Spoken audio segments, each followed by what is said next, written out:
Good morning. Today is Wednesday, August 27th, 2025.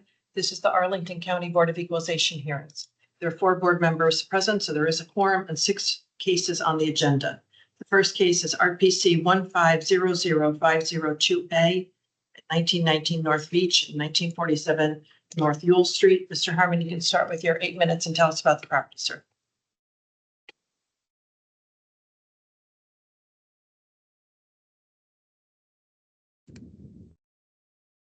Mr. Harmon? Okay. Yes, okay. I'm sorry, I couldn't hear you. All right, Verde Point. Okay, I'll start now. So, Madam Chairwoman, members of the board, Annetta, good morning. So this is the Verde Point Apartments.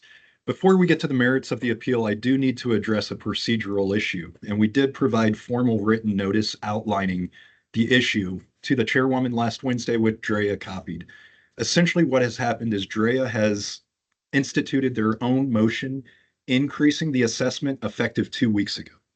The increased value is what Drea has presented today to the board as the original assessed value for this property, when in fact that value of $99 million is the own motion value. So that's not the original assessment, that's their own motion value. The issue with this is that Drea does not have legal authority to enter this own motion increasing the assessment, because the Board of Equalization, as of the date of filing of the appeal, has jurisdiction over the assessment.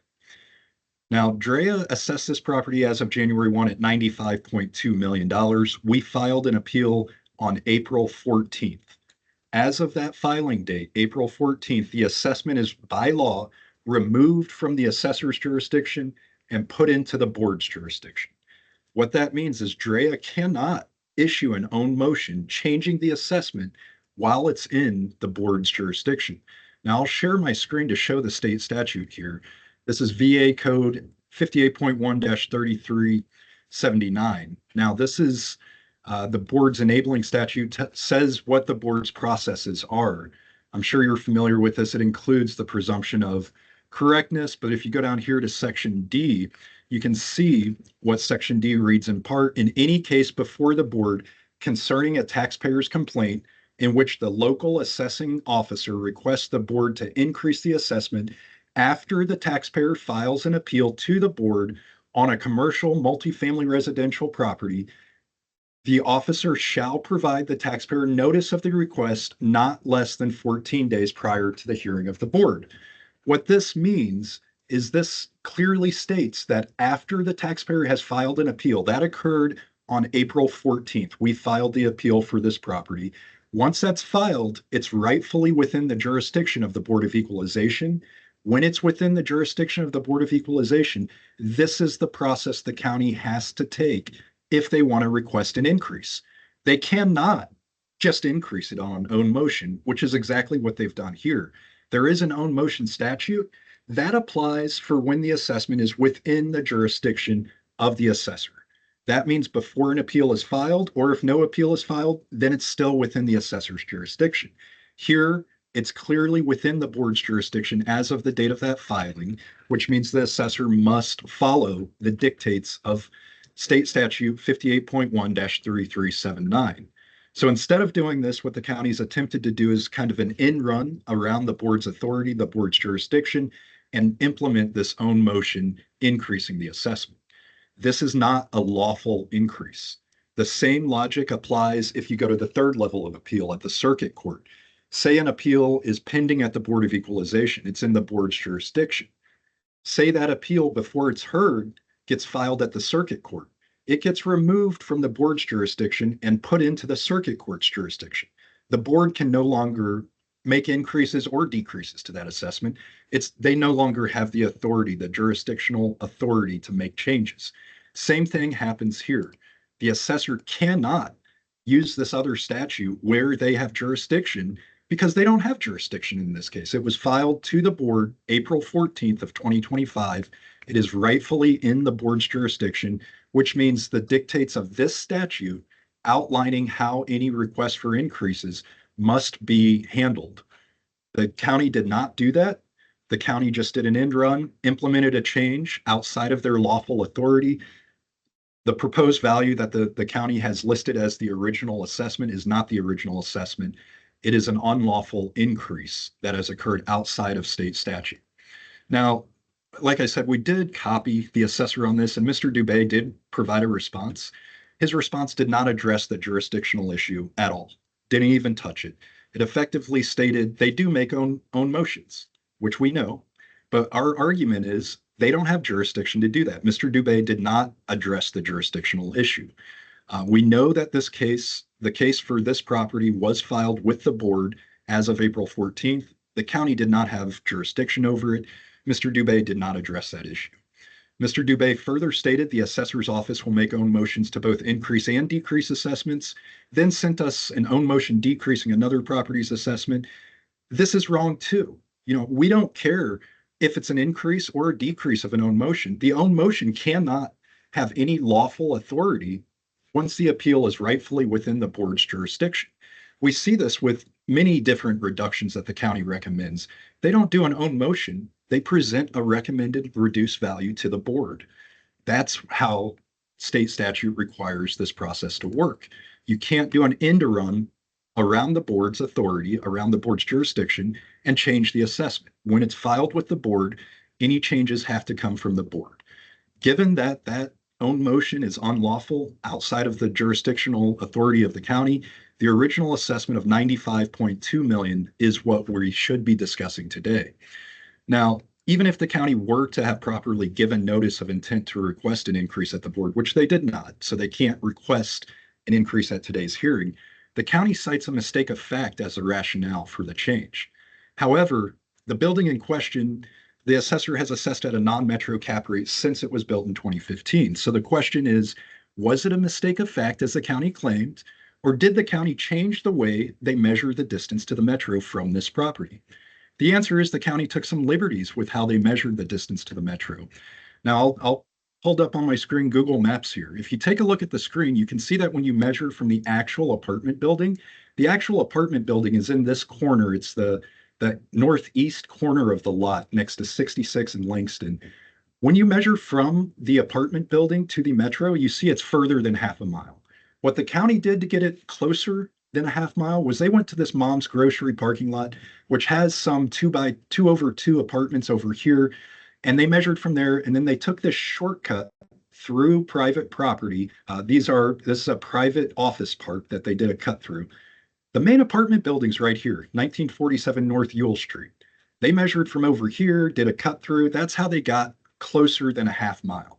That's not a mistake of fact. That's a change in how you measure it. That's a manipulation of how you measure it. The main apartment building, again, is right here. You measure that, you see that's half a mile. And then the question, is that rounding? Is it less than half, more than half a mile? Well, you go to MapQuest here. MapQuest goes to the second decimal, shows it's 0.51 miles. So it is outside of a half mile of the metro. It takes some manipulation to get it within a half mile. Final point on that, the county has no support for this election of half mile, outside of half mile, inside of half mile. There's no study, no empirical data that they've provided that supports an adjustment between properties within or outside of a half mile of the property, of the metro, I'm sorry. There's simply no data. It's simply an unsupported assertion that the county makes that says, hey, this sounds right, we're going to do it. There's no data that supports it, none. Thank you, Mr. Harmon. Thank you. Okay, before Ms. Shuttlesworth speaks, just because of this issue and now the issue of jurisdiction of whether or not the county can do this, that is something above the pay grade of the board members. So, Mr. Dubé, if you're okay with this, I'm going to go ahead and refer this to a future date to be heard, but I think this needs to go to the county attorney and get a written opinion of whether or not you do have the jurisdiction to do it. I know we talked about this and you, in theory, do ups and downs, but, based on the legality of 58.1-3379, I don't think anybody here at this table is comfortable saying, oh, no, you can or can't do that. Then the issue of the half mile to the metro, that's a different issue, and we can talk about that in the case of whether or not, the board supports that or doesn't, as far as taking the shortest route. I think we should defer this case to a future hearing and let the county attorney give us something in writing that gives us the ability to either look at the new value that you put on it or take it back to the 95.2. Yeah, that's no problem at all. All And right, so- Madam Chairwoman, if we could request communications between the assessor and the board that have been made on the authority, just so we're appraised of those communications, we would appreciate it. I'm sorry, excuse me? If you all have had communications, it sounded like you had spoken with Mr. Dubé about the authority. If we could have, request a copy of that, just so we're Nothing. apprised of the Yeah, there's status. no communications regarding authority at all. It's just clarifying the change and, you know, the information that you guys submitted to them. Just clarifying the situation and explaining how the change occurred and how we go about it. Is that the That's- email that you had sent to us also? Same one? Correct. Yeah. Okay, Right, so there's nothing else in addition to that. Okay, okay. so I'm going to make a motion to re-refer this to a future date and then send it to the county attorney's office for a written opinion before we move forward. Do I have a second? Second. Okay, motion by Mr. Penaranda, all in favor? Aye, opposed. Okay, so it's unanimous. This is going to get re-referred to the county attorney for an opinion in writing that we can share with the appellant. And then again, we'll address any other issues in the case hearing. Thank you. Thank you. Okay. Okay, we have Mr. Peralta. See him? Good Okay, one. next case, RPC 140600077 at 675 North Randolph Street. Mr. Harmon, you can start with your 8 minutes and tell us about this property. Yes, thank you. So 675 North Randolph, this is a 353,000 square foot office building in Ballston. At the start, I do have a bit of housekeeping with regards to the way Drea presents the board memo. Now, in the past, I was under the impression, I believe Drea had pretty much done at so much that the arguments presented on page 2 typically were, they present them as appellant, assumably appellant arguments. They were typically copying and pasting what we submitted to the board. That was my impression as to standard protocol. That was what they had typically done. On page 2 of the memo today, it's not copy and pasted, and we're going to see this on every case that we hear today. We reached out to the county for clarification. Hey, this is what we typically saw. We thought that this was the process. Mr. Peralta did reply that that is not the case anymore. That is not what they do. So those arguments that are presented on page 2 that say appellant, that's not what we provided to the board on our appeal when it was filed back in April. Per Mr. Peralta, those are Drea's interpretation and what they want the board to understand our arguments to be. That is not the case. Those are not those summaries don't capture the full extent of the argument. They don't provide the evidence that we've included in the arguments. So please, please, please use caution when looking at what Drea has presented to the board as appellant. Those are not our arguments. I don't know if you all review these the night before, day before, but please, you're going to have to look throughout the appeal to get to our actual arguments that we did submit directly to the board back in April. And this is something that is unique to Arlington County. No other jurisdiction that I'm aware of does this. The assessor's office, where they put the assessor's response to the board appeal first and then the board appeal second. This is unique. Like I said, other jurisdictions put the appellant's appeal first, and then also that way they don't have to summarize or reconfigure, change the arguments that are presented to the board. Since the appeal was filed directly to the board, they present the appellant's appeal to the board first. And that's Fairfax County, for example, does that. They understand that the appeal was made by the taxpayer directly to the board, and so they put the taxpayer's appeal first. Now, our appeal starts on page 34, so if everyone would be so kind as to direct your attention to that page, and you'll see our actual arguments that we made and not Drea's interpretation of that. So all that's to say, just please use caution, just please be aware of that. That is something that's different than what's happened in the past. Please be, just use a lot of caution with that, because those are not our arguments, and they don't capture the full extent of our arguments. They don't capture all the evidence. Now, I do want to pick up where we left off last week. The main issue on this property is cap rate. You can see there's also an operating expense issue. But if you'd be so kind as to direct your attention to page 34 of the appeal, you'll see the grounds. I do want to share my screen and pick up where we left off last week with cap rates.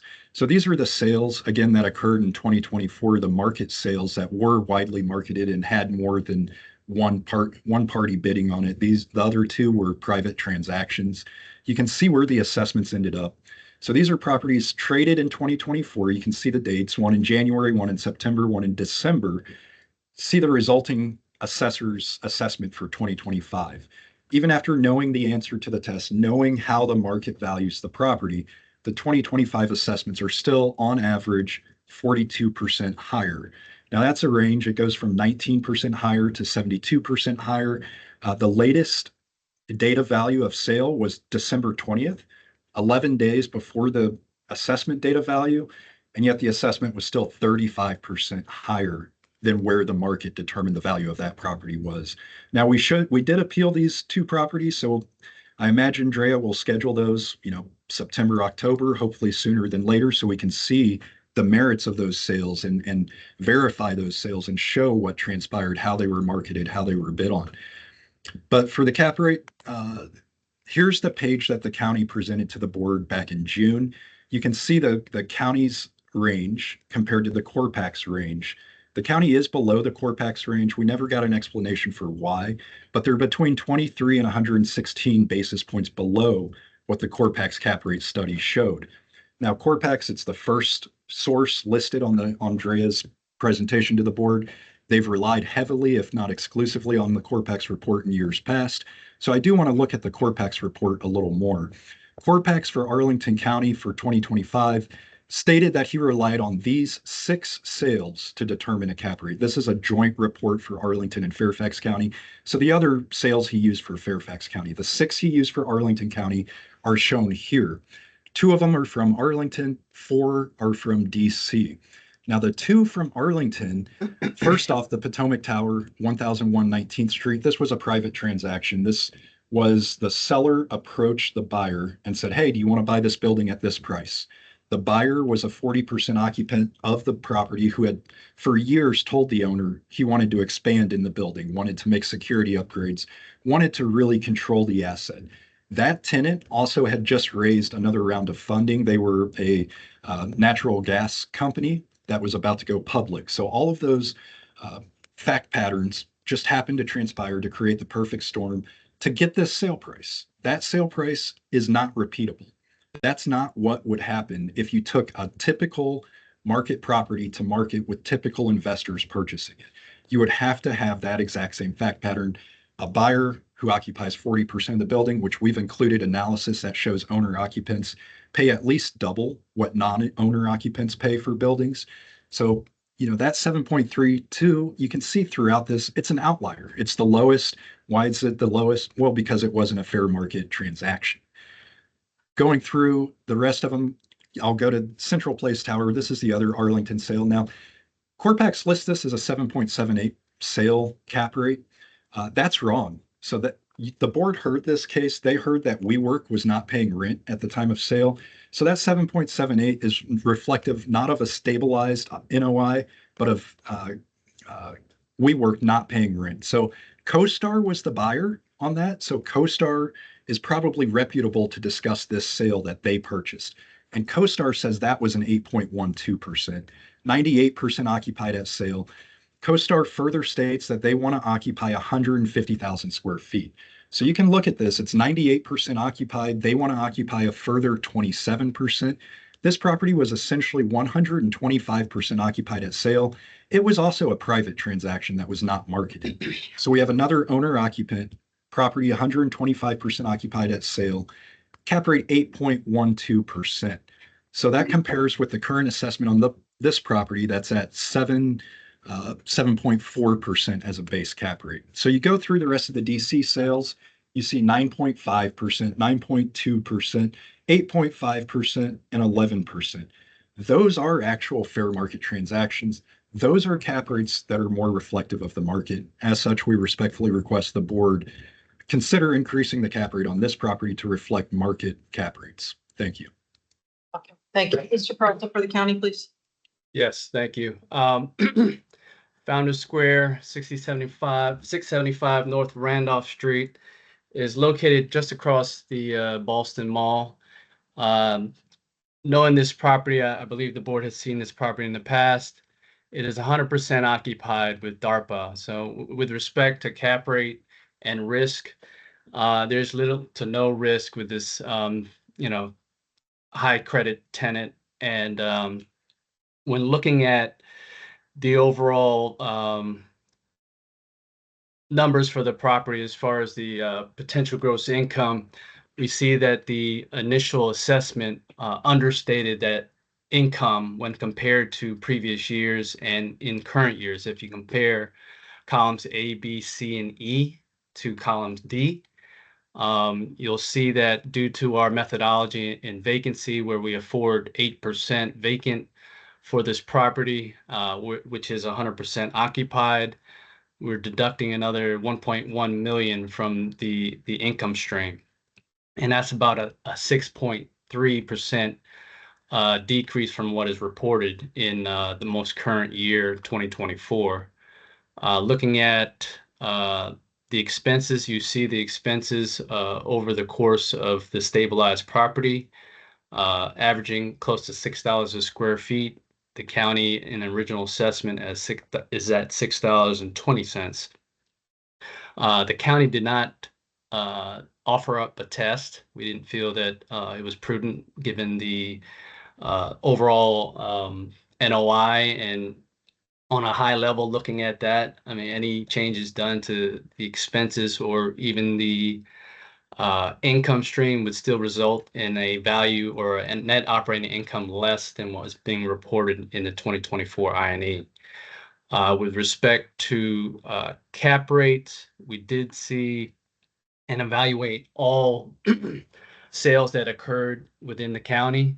We do see that in our Corpac study that there was a wide variety of per square foot rates based on redevelopment, which primarily was the basis of what Mr. Harmon had showed you guys with the 3 sales. We know that those 3 properties are slated for redevelopment. We know that the other 2 sales that occurred did have tenants that purchased the property, and that's not uncommon. What we find in the residential market and the commercial market is the first right of refusal is given to the tenants in the property, and so for these sales that came in at 674 square feet per square feet and $657 per square feet, we're valuing this property at 100% occupied at $452 per square feet. And that in comparison should tell you that this property, given the NOI, given what the per square foot value per unit is undervalued compared to what we see in the market when properties are operating as office and not for redevelopment. Even though it was 100% occupied, this property exceeded the average in change from last year to this year for overall office properties at 13.83% year over year from last year. And going through some major points about our cap rate study, our range again is 8.25 to 11%. Corpac has an average about 10%.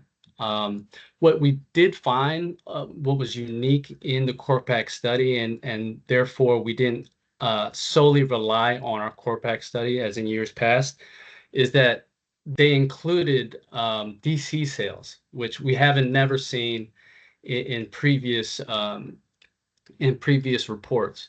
So we took that in consideration as well, and looked at the other publications. Our ARC had a 9.26 average, PwC 8.87, and we made substantial adjustments from last year. I believe we had an increase of up to 195 basis points, and that's pretty large compared to the history of how we made changes in cap rates with the county in the last 20 some odd years. And we still take into account that we do have a limited data set. So with that, we do find that our cap rates are well supported. We did extensive research trying to develop these cap rates and make it make sense within our effective age categories. In addition to that, we joined the 1980 to 1984 range with the older properties, and that reflects our sentiment as well as the market sentiment that there was a flight to quality. So we did make a change from the older properties, and we created a new category for the newer properties from 2015 to present. So with that, I would ask that the board confirm this case. Sorry. Confirm the case at 159,631,900. Thank you. Okay, thank you both. Questions from board members? No. Okay, any final comments, Mr. Bronson? No, I don't. Thank you. Mr. Harmon, if you'd like to take a minute to wrap up then. Yes, thank you. And those sales that Mr. Peralta claimed were redevelopment, they are not. Okay, so 3865 Wilson has had leasing since the time of sale, currently 81% occupied. 4075 Wilson has had leasing since the time of sale, leases in 2025 signed, 77% occupied. I get that we're not under oath here, so we can kind of say whatever, but we do need to be accurate. We do need to judge these statements. Neither of those properties are in for redevelopment. No applications have been filed. There's no intent to do that. Those are valid and verified sales. The county hasn't scheduled them for hearings yet. I'm guessing they're going to put them in October in order to, try to defend the cap rate and dismiss those as non-market sales. But once we see the facts of those sales, we'll see that they were market sales. Now, this property, Mr. Peralta mentioned they gave us 8% vacancy in collection. That's by law. That's a uniformity issue. The taxpayer is entitled to the lower of uniformity or fair market value. Thank you. Okay, thank you both. All right, it's just among the board. Mr. Mendez. Yeah, in my time on the board, anytime that I can remember that we moved on cap rate, it's in a situation where the property is in trouble. This one does not seem to be in trouble at all. It's been fully occupied at least since 2021. The location's great, so Strong tenant. strong tenant, very strong tenant. So, and to Mr. Peralta's point, I mean, based on the actuals in column E, if we applied the same methodology to that, it would technically be underassessed. So I'm okay with where the assessment is now. Yeah, I agree. As far as the comments that are made, based on the presentation on page 2, what they used to copy and paste, and now it's just a summary. I think the assessors do a good job putting there, but the main points are, we go back. I don't know if Mr. Harmon probably believes that we just read the cases, an hour before we come, but this we review the cases way ahead of time, and we read what their arguments are. And I don't see anything that is done incorrectly, so I'm okay with the way it is. Right, and to your point on that, I had something to say on that as well. I would direct Mr. Harmon to page 2, where it says appraiser's comments, gives generic information, then it gives appellant and then DREA comments. You can rest assured that the board is capable of reading the packages. We do read the packages. We take this very seriously. We don't get it the night before. Most of us read it at least a week before. So, your comment where you said, and, I don't care whether Fairfax puts the appellant first or the county first. That makes no difference. We're capable of flipping to where the appellant's case is. I believe you said in this case that your case started on page 34. We're more than capable to read what you put in page 34. And if any board member here has a question about something that may appear in the comments that doesn't go with the flow of their logical thinking on the case, I think that they would, during questions, ask the county. So not sure if you plan to tell us this on any future cases, but we hear your message. We think you're incorrect. And I would suggest that you not do that. I appreciate you clarifying that you all do flip to that. Thank you. I mean, you've only been here for how many years, but, okay. So I believe there's a discussion on the table to confirm, Yes, okay? Ready for, I'll move that we go ahead and confirm this at 159,631,900. okay, Mendez, all in favor?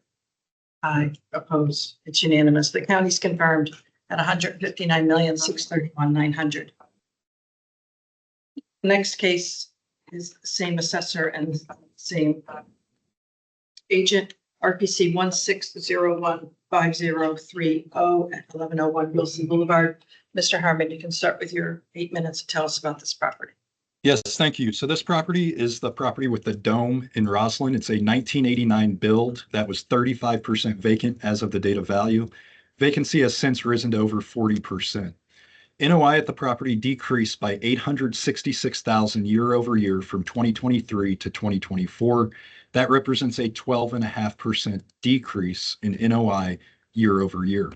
Despite NOI at the property decreasing by 12.5% year over year, the county also told us the overall market has decreased by 11% on average year over year. The assessment for this property has decreased just 5.5% year over year. So we have the county telling us overall market on average decreased 11%. Actual NOI at this property decreased 12.5%, which added to the 11% is an even greater decrease than average. Essentially, the assessment has assessed this property as if it did better than the rest of the market, all things being equal, despite this property seeing NOI decrease 12.5% and vacancy increasing year over year. NOI in 2024 was just $6.1 million. That compares with the assessment at $7.3 million and the county test at nearly $7.4 million. The assessment's NOI is greater than the best year the property has reported over any of the past 4 years, which was only $7 million in 2023. Since the pandemic, the property has not reported the level of NOI that the assessment has assumed. Over the past 4 years, NOI has averaged just $5.8 million. Given the current market with negative net absorption over the past 5 years, more tenants leaving than coming, it is safe to assume the property is not going to return to those high water marks that were achieved in the past. This leads us to the fundamental question with the current assessment. Is the property which saw NOI decrease by nearly $1 million in 2024 from 2023 really performing better than the rest of the office market, as assumed by the assessment only decreasing by 5.5% year over year? The answer, of course, is that the property is not outperforming the overall market and is in fact poorly positioned within the market. So how does the assessment err on this property for this year? First, the assessment does not take a uniform vacancy deduction for the Roslyn Children's Center, which occupies 9,500 square feet of office space at the property. This error results in the assessment's vacancy deduction being $161,500 lower than it should be per the DREA guidelines. Second, the assessment overstates the gross effective income achievable at the property. Over the past 4 years, GEI has averaged $9.4 million, yet the assessment assumes an increase of $1 million going forward.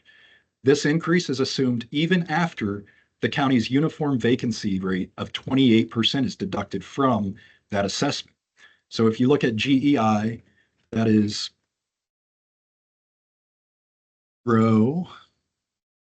effective gross income is how they have it labeled, row 11. So that's after the county's 28% uniform vacancy and collection deduction, still $1 million higher than what the property has averaged over the past 4 years. Next, the assessment assumes operating expenses will actually decrease at the property from 2024 to 2025. The property in 2024 had operating expenses at $4.1 million. The assessment assumes those will decrease by $1 million in 2025, going to $3.1 million.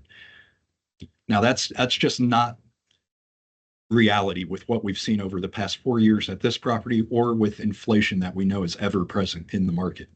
There's simply no way a potential buyer, as of the date of value, would assume a 25% reduction in operating expenses for 2025, while also assuming higher occupancy as the assessment has done. Third, the tax-loaded cap rate of 9.2% is lower than what the property just up the street sold at in 2024. So 1201 Wilson, that's the CoStar building. That's a trophy office building that was built in 2017 and was 98% occupied at the time of sale, with an owner occupant as the purchaser who wanted to occupy another 27% of NLA. CoStar again was a buyer for that property.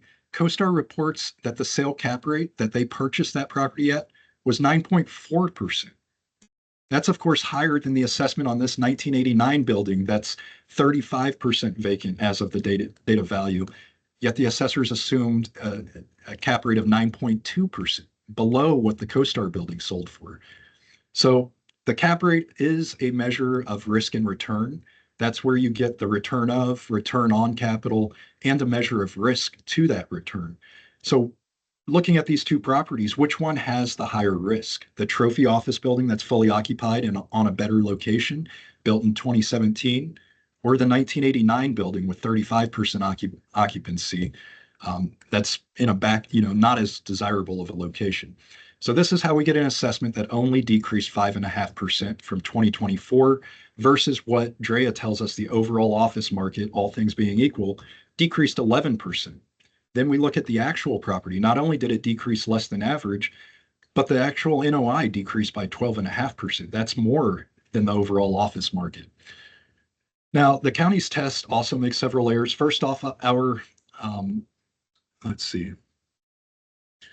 First off, the county lists the 2026 rent for a tenant on the rent roll instead of the 2025 rent, which of course is inconsistent with how other properties are assessed and does skew the test analysis upwards artificially. Next, the test ignores concessions. Concessions at the property have averaged $570,000 per year over the past 4 years. The test column only assumes $48,000 in concessions going forward, despite the property's history showing concessions at $570,000 a year. That's 12 times what the test has shown at just $48,000 in concessions.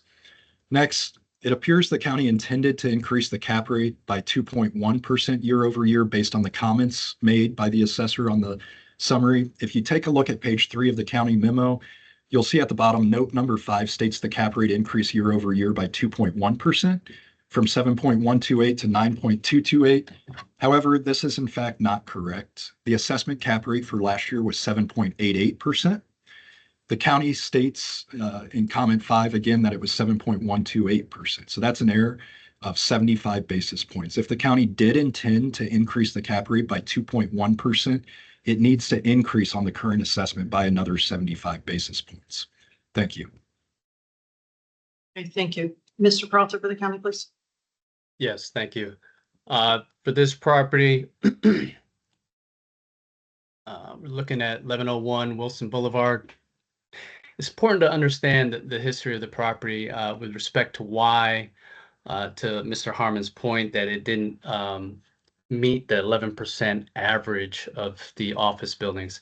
When you look at prior years, you'll see that this property, in fact, did lease up compared to what the vacant square feet is from last year to what the county assessed for 2025. And then through testing and through the review, we found that there was actually 117,664 square feet vacant.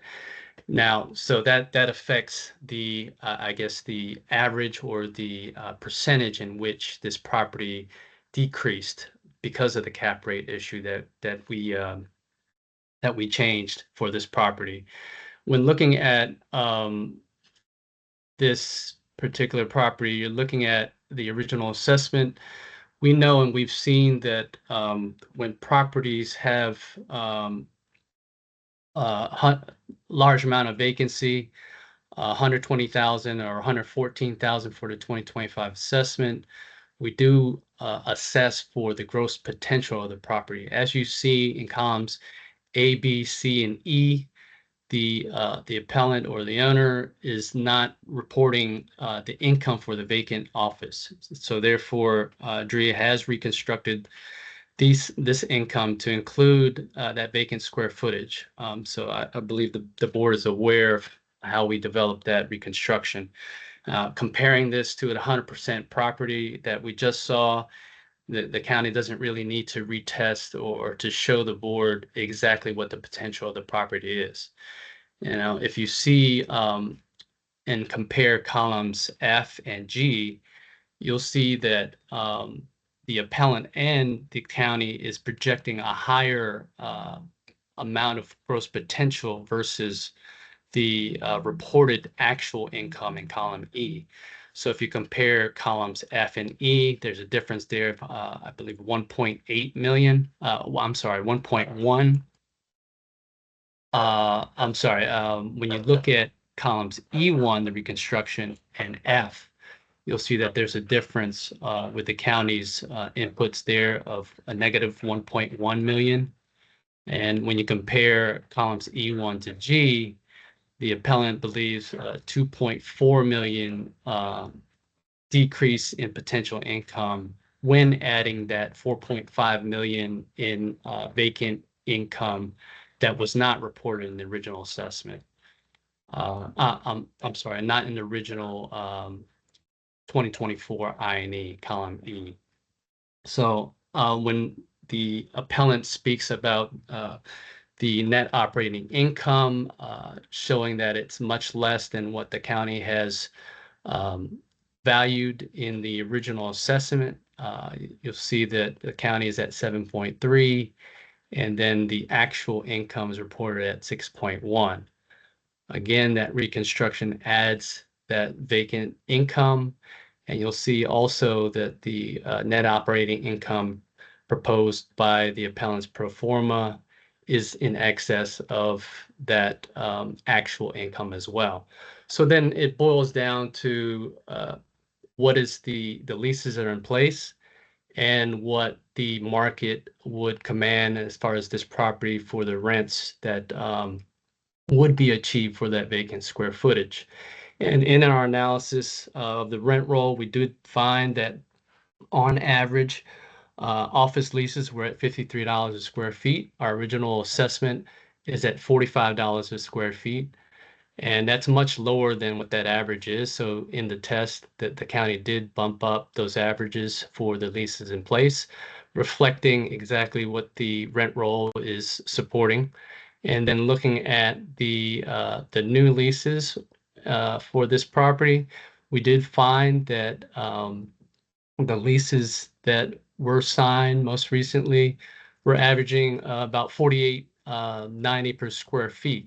So again, the county remained at $42 a square feet, which is similar to what the appellant is stating. And so the only major difference is that those leases in place. And we know that those leases in place on average increase year over year, 2.5%, 3%. We do find that there's a new tenant on the rent there. Again, was closer to $48 a square feet for the new tenant.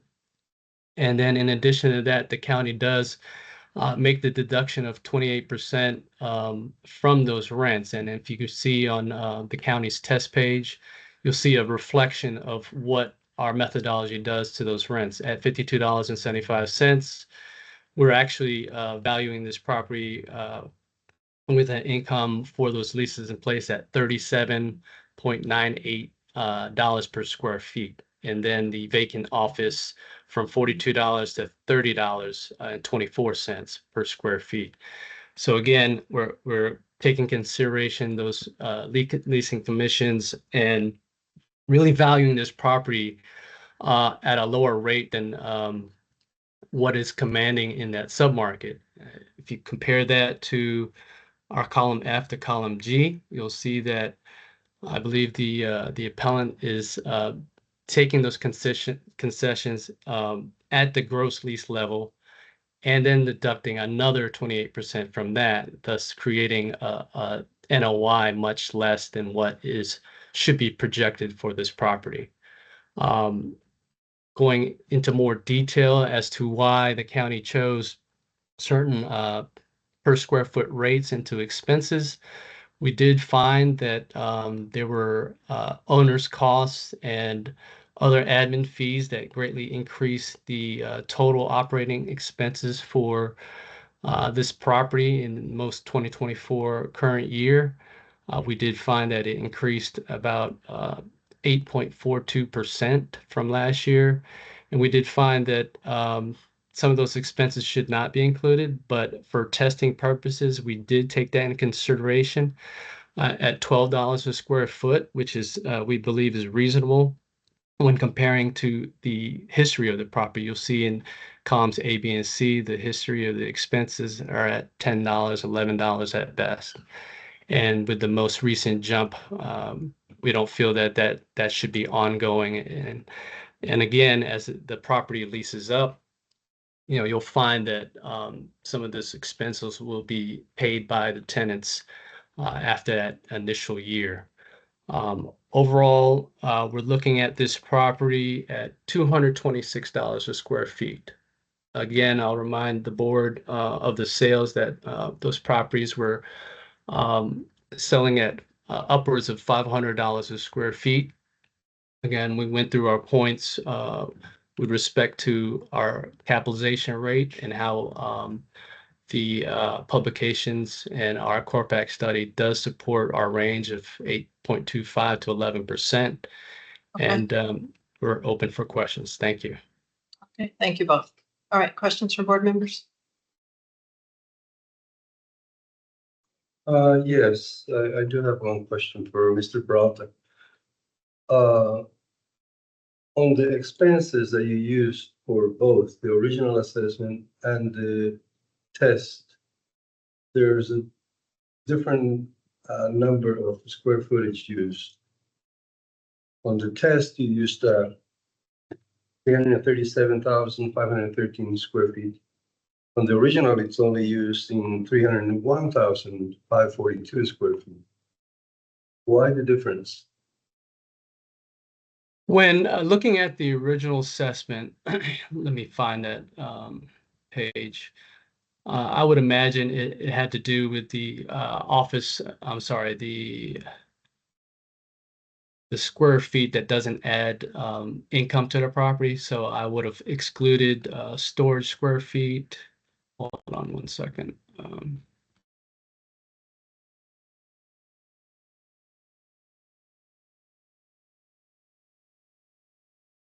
Yeah, there wasn't any, looking at the original assessment, there wasn't any expenses applied to the vacant dome, the 10,413 square feet. And then no expenses applied to storage or fitness center. When looking at the test, I did include the dome, and I didn't include the storage square feet for the test. Okay, but still that doesn't add up to 36,000 square feet. Okay. So, I'm sorry, to 36,000 square feet? Yeah, it's about 36,000 square feet because on the test, I come up with 337,000 square feet that are being used. If you divide by the rate that you used at $12. And on the original, it's only 301,000 square feet.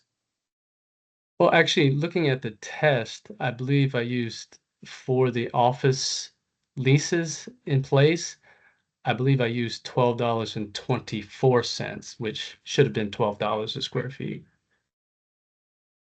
On the original? On the test. The test? Okay. Yeah, that should have been $12 a square feet. So there's an added $24 per square feet. I mean, 24 cents per square feet for 154,604 square feet. Okay, Any other questions? thank you. Okay, Mr. Bratz, if you take a minute to wrap up, please. Yes, again, this property is assessed at 226 square feet, $226 per square feet versus the sales that came in at $500 a square feet operating as an office. The expenses, again, I went through and how those were including owner's costs, which we heard in yesterday's cases that should not be included in the operating expenses of the property. We do find that the original assessment is supported through the test at $76,260.600. Thank you. Thank you. Mr. Harmon, if you take a minute to wrap up, sir. Yes, thank you. Actual comparable sales, properties that are actually similar to this one and not different, like the ones Mr. Peralta has cited, sold at 147 a foot and 177 a foot. This property signed one tenant in 2024 for 3,300 square feet. So the property did lease up, but only 3,300 square feet. So that's not the reason that the assessment shouldn't have decreased more than average in the county. After all, NOI actually reported at the property decreased 12.5%. Our analysis arrives at an NOI in line with what the property can expect to achieve in the same way a potential purchaser would. No potential purchaser is going to assume NOI will increase by $1.2 million in the first year, as the assessment has done. Bottom line is the property has averaged 5.8 million in NOI over the past 4 years. NOI did decrease 12.5%, nearly $1 million in 2024, yet the assessment decreased only 5.5%, less than the countywide average. Thank you. Okay, thank you both. All right, it's just among the board. I'll tell you what I did. I think the NOI is a little high on the assessment. I think the expenses are a little low. And so what I did is off the original assessment, I increased the square footage. I didn't get into the difference between the 337 and 301. I just used the 301 542 and increased it to $12 a square foot. Exactly. Left everything else the Exactly what same. I did. It comes down to 70,542,200. That's what you did. Well, I didn't really get to the bottom, but what was the NOI that you counted? 6,782,327.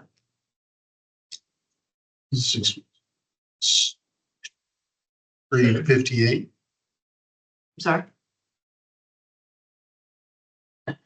6,358,000 is No, because 301 542, which is the square footage at $12, is 361,8,504. wrong.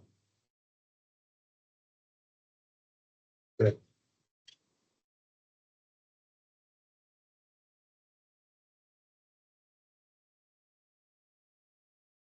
know I've checked it 3 times. Okay. Give you the number I came up with. I went to the $12 also. And the only other question I'd had is, and he touched on it, but I actually was going to ask the question here a little more. The office space jumping did 52 in the test, $52.75. That I didn't quite understand why that did that. But when you look at it, I think going back to the original, the expenses, it offsets it again. Yeah, I think that was too high. Okay, what did you get here? What I did is I took the net leasable area, the total, and then I discounted what like Mr. Brown said, the dome and the storage. And I computed that number by $11 on the expenses. They gave me an NOI of 6,836,744. So that would bring the value to 74,086,953. Then deducting the below the line numbers, I come up with 71,131,900. 71. 131,52 actually.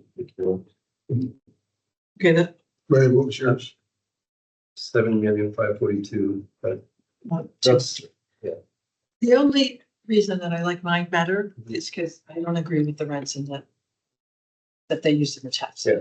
I That's mean, that's exactly why I did the same thing. I think it should be lower, and if that was the only way to go, I'd go with it, but I No, think. that's fine.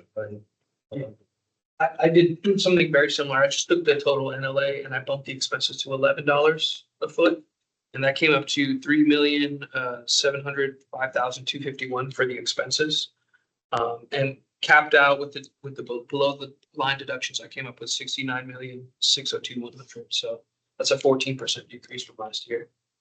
Very close to you guys. Yes. Very close. Okay, so everybody's okay with that? Yeah. Okay.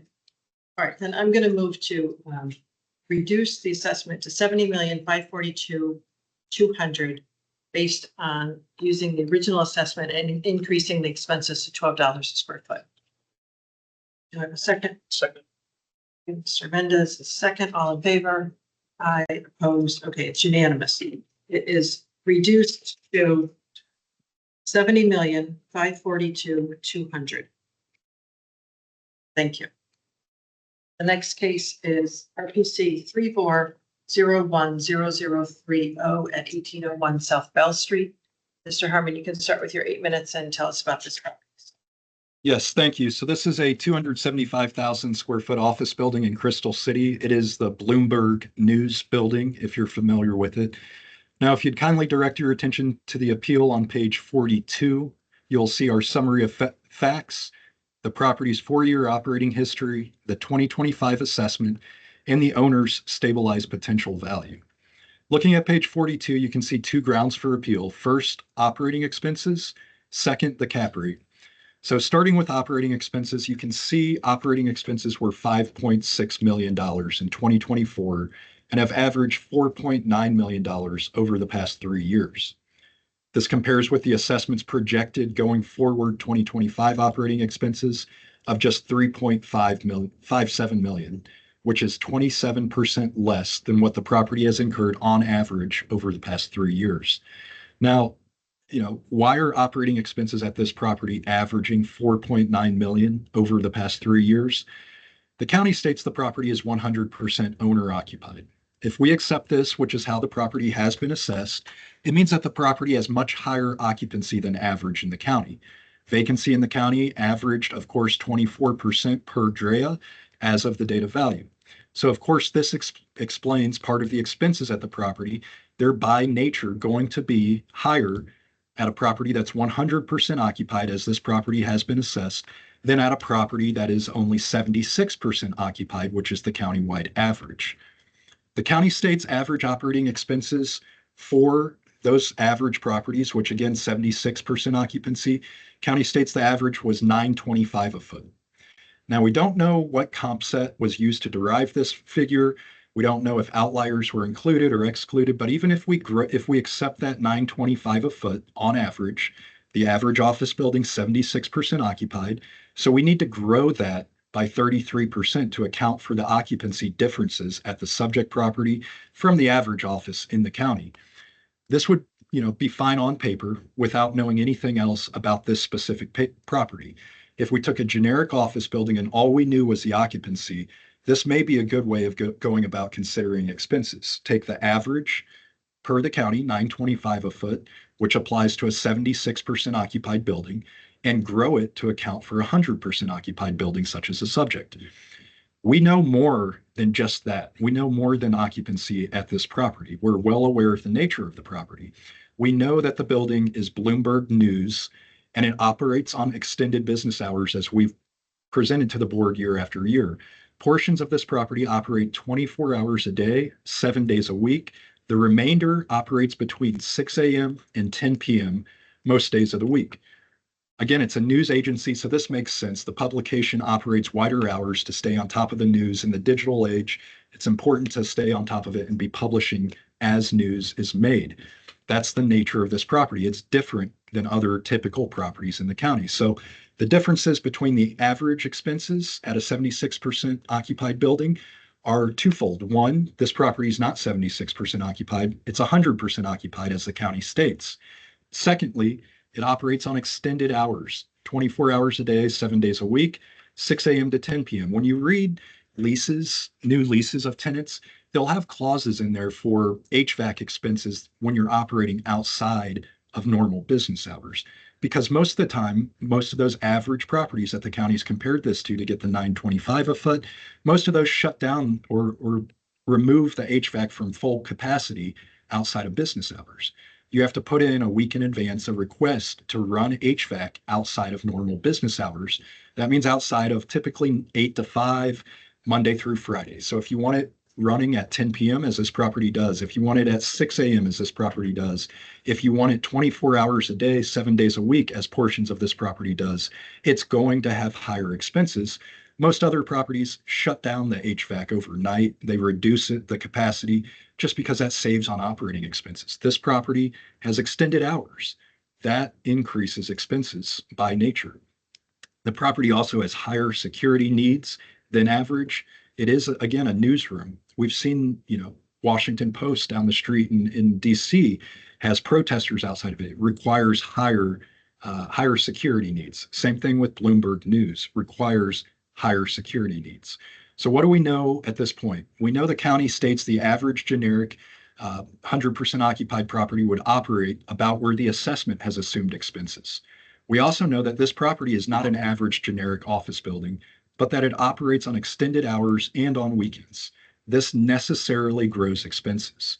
Again, the HVAC, most office buildings, at our office building, we have to put in a request a week in advance if we want HVAC to run outside of normal business hours. We also know this property has higher security needs due to the nature of the tenancy. These higher expenses are reflected in the property's operating expense history, which has been consistent over the past 3 years, averaging $4.9 million. Now, why is this important? It's important for two reasons. First, a potential purchaser is not going to assume expenses will decrease by 27% in year one as the assessment is done.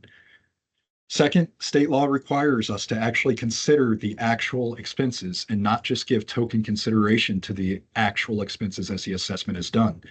Again, the assessment's assumed expenses only capture the difference in occupancy between this property and the average office in the county. It doesn't capture any of the difference in expenses due to the nature of the tenancy at the property, the extended operating hours, the higher security needs. This results in an assessment that ignores the actual operating expenses of the property. Now, it does appear the county had some questions about some of the expenses, but the county didn't reach out, made no attempt for clarification on any of these expenses. And it's unfortunate because we likely could have resolved any of the questions they had. They saved them for the board, but we hopefully will get questions about that in future years if there are questions going forward. Another way of looking at expenses is that the assessment has used the exact same expenses at this property for 4 years in a row now. The 2022 assessment assumed expenses of $3.569 million, which is the exact same as the 2023 assessment, which is the exact same as the 2024 assessment, and it's the exact same expense rate as the current assessment for 2025. So in 2022, the county told us the appropriate expenses were $3,569,800. Yet since then, the county has effectively stated that there has been no inflation over the past 3 years, and there will be no inflation in the coming years. 4 years in a row with the exact same expenses, all at the same rate. Now, if we take the 2022 assessment's operating expenses and grow it by a nominal 3% per year for 3 years to get us to January 1, 2025, we see expenses, even at this nominal growth rate, should be $3.9 million, still below where the property is reporting, but closer to where it's reporting. Actual inflation, if we don't use just a nominal 3%, if we use actual inflation from 22, 23, and 24, would put expenses at $4.1 million by growing the assessor's 2022 rate. Thank you. Thank you. Mr. Peralta for the county, please. Yes, thank you.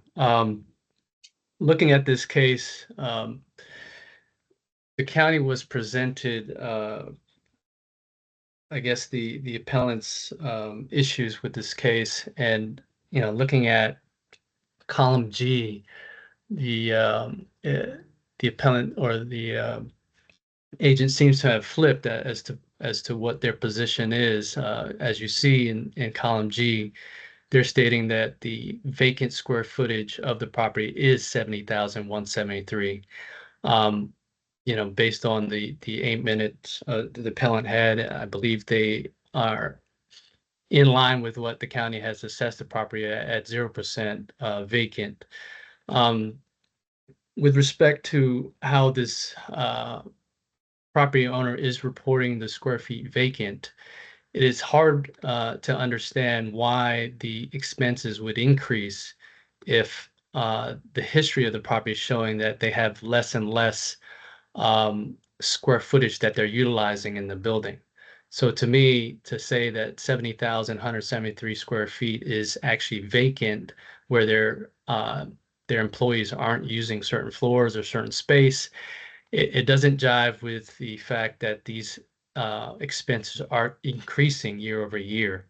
From 2021 to 2024, we have an increase of about $986,000 in admin payroll, and that's far exceeds inflation as far as Mr. Harmon is speaking about year over year. Those, I believe, are the expenses that the owner has incurred for above and beyond the average market expenses that a property built in 1969 or 1999 effective age would incur. When looking at the 100% property we saw today, 100% occupied in the Boston market, a different market, but in comparison, it was at $6 a square feet or $7 at best per square feet. And even the case we just heard was at best $11 a square feet. The county is assessing the original assessment at $13 per square feet, again, above and beyond the average in the county, again, that Mr. Harmon stated is at $9.25. So the county is considering these above and beyond costs, but a future purchaser of this building would probably not incur upwards of 5.6 million in expenses for a property that is multi-tenanted. Again, this property is owner occupied, and they operate, as Mr. Harmon has stated, 7 days a week, which is not typical in the market. So when assessing this property at the $13, we do feel that it considers the above and beyond cost that is incurred for this particular owner, but not as a market expense. So the original assessment at $36 a square feet with the 8% vacancy that Mr. Harmon has testified is 100% occupied or in agreement. We do feel that $13 is appropriate based on the information that we found over the years and compare that with the other properties in the area. So we ask that the board confirm the $61,847,400. Thank you. Okay, thank you both. Questions from board members? Mr. Mendez. Yeah, for the county, underneath column E, there's some expenses, I believe, in red. Can you talk more about those? Were those removed or? No, those were just everything is still included in those expense. It's just more to point out the drastic increases from year to year, and with miscellaneous repairs and admin payroll. So you wouldn't consider those appropriate expenses to include? What we did, what I was saying is that we did include above and beyond what the average was for a property that's typical, built in 1999, and in that submarket, and with the rents that are being achieved for this property at $36 a square feet. So, upwards of $20.51 as reported is not a market expense that I've seen. We do find that there's another property in the county that had extraordinary expenses, and it was related to the same expenses in security and after hours HVAC, if I remember correctly. So we do understand that this property, as owner occupied, is operating more than the market would command as far as expenses are concerned. And we did take that into consideration, but not to the full extent as we've seen here. Thank you. Any other questions? No? Okay, Ms. Frazzo, if you take a minute to wrap up then. Yes, this 2025 assessment represents a 13.45 decrease from last year. And this is with a property that is 100% occupied, has been 100% occupied and by the owner. And we do find that because our cap rates are well supported through the information that I provided, that was the main driver in that decrease. So we asked that the board confirm the 61,847,400. Thank you. Okay, thank you. Mr. Harmon, if you take a minute, sir, to wrap up. Yes, thank you. So the county's assessment assumes that this property is going to have operating expenses in 2025 that are exactly the same as they were in 2022. We know that is not the case. The exercise we're tasked with is what would a potential purchaser value this property at? Well, if a potential purchaser is going to assume this tenant is going to remain in the property, they're going to have to assume that tenant is going to require the same level of service, the same level of expenses that they've been incurring. Those expenses have averaged 4.9 million per year over the past 3 years. Finally, I do want to correct the record. This property has not been earning any income, as Mr. Peralta stated. You can look at the 4-year history. There's no income reported. It's not leased. It's owner occupied. They do operate 24 hours, 7 days a week and extended hours. The property has seen actual expenses increase by 2%, 11%, and 9% over the past 3 years. I do hope the county reaches out to us on this property next year and tries to get some clarifications where they have questions about administrative expenses, because I imagine it's easily resolved. Thank you. Thank you. Just among the board. Interesting. The point that the county's looking at it as if it was went to the market and it had new tenants in it. He just brought up again that if they sold the building off, but the tenant stayed in as the tenant with new ownership, would the expenses have changed versus releasing it to someone else? Probably would, but it is what it is. Well, I'm saying, so if you're saying, so if the building sold, but the tenant stayed. Which is his argument. The expenses would be where they're going. Yeah, why wouldn't they? You're saying. Right, and what Ms. Peralta was suggesting is the market rate. If the building sold in the market and it re-tenanted with new tenants that would operate in normal hours and normal security, those would go down. But that's not what the reality is. Right. Oh, I thought I agree with you. Yeah, I was. I mean, it's Yeah, no, I agree. I think that this is unusual. I was glad to hear Mr. Brothers talk about another building that he's aware of that has the high security and the 24-hour. I think the expenses are the expenses and they are going up. I think the county's low. So I did a couple things. I don't think you're right. What number did you go to? Well, I did one. I did 3 different things. So I basically then took the average of the 4 years. That comes out to 4.5 million, which is, a little bit lower than what was reported in 23 and 24. I think that's too. Right, the 2-year, if you just do 23 and 24, it brings it to 5.2, and 3-year history, 22, 23, 24 brings it to 4.8. I mean, at the 4.5, capping it out, it drops it down to 50 million. Which is a pretty substantial drop, but I think the 4.5 million is actually even low, but it could be, the additional administrative, so I'm willing to kind of have a little bit of gray there. But I think it's more, it should be increased over the 3.5 million that they're using. I agree. The expenses are what the expenses are. I want to look at one other thing I looked at is that if you look at what they're running, is the rate of rent $36. I mean, we just discussed one that was at a $52. So they're giving them a rather low rate for the rental. I mean, I've not seen the county in any test they've ever done put $36 in. Right, but I have to assume if the county's putting it in there, the county's presumed to be correct. The appellant is pretty much right in line with it, so.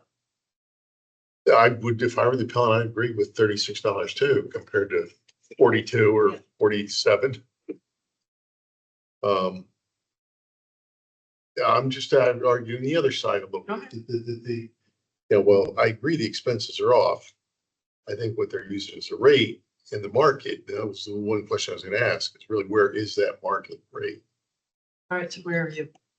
Yeah, well, I have no reason not to believe the appellant, when they report the expenses that, those are, a lot of times they're taken out based on maybe, capital improvements instead of just expenses, but, just to say, well, other buildings don't average to that, so we don't believe them. That's correct. And again, looking at the rental rates, that's what I did. Rental rates and the vacancy that they're getting already. I did a 4-year average on the expense and I just used a $15 per square foot.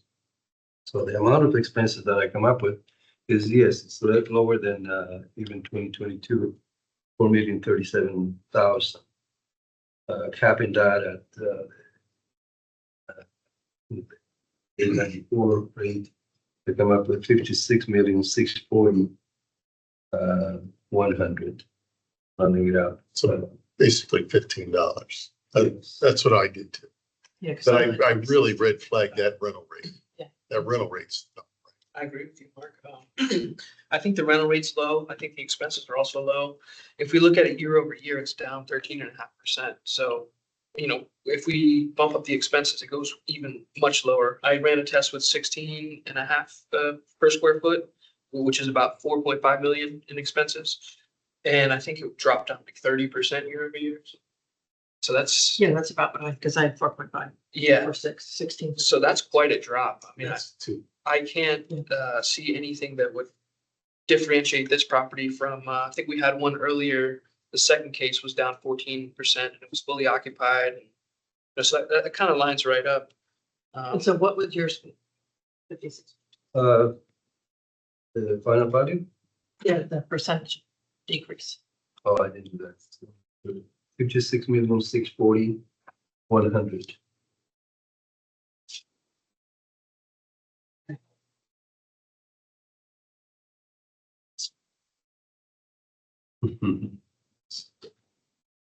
Are you doing?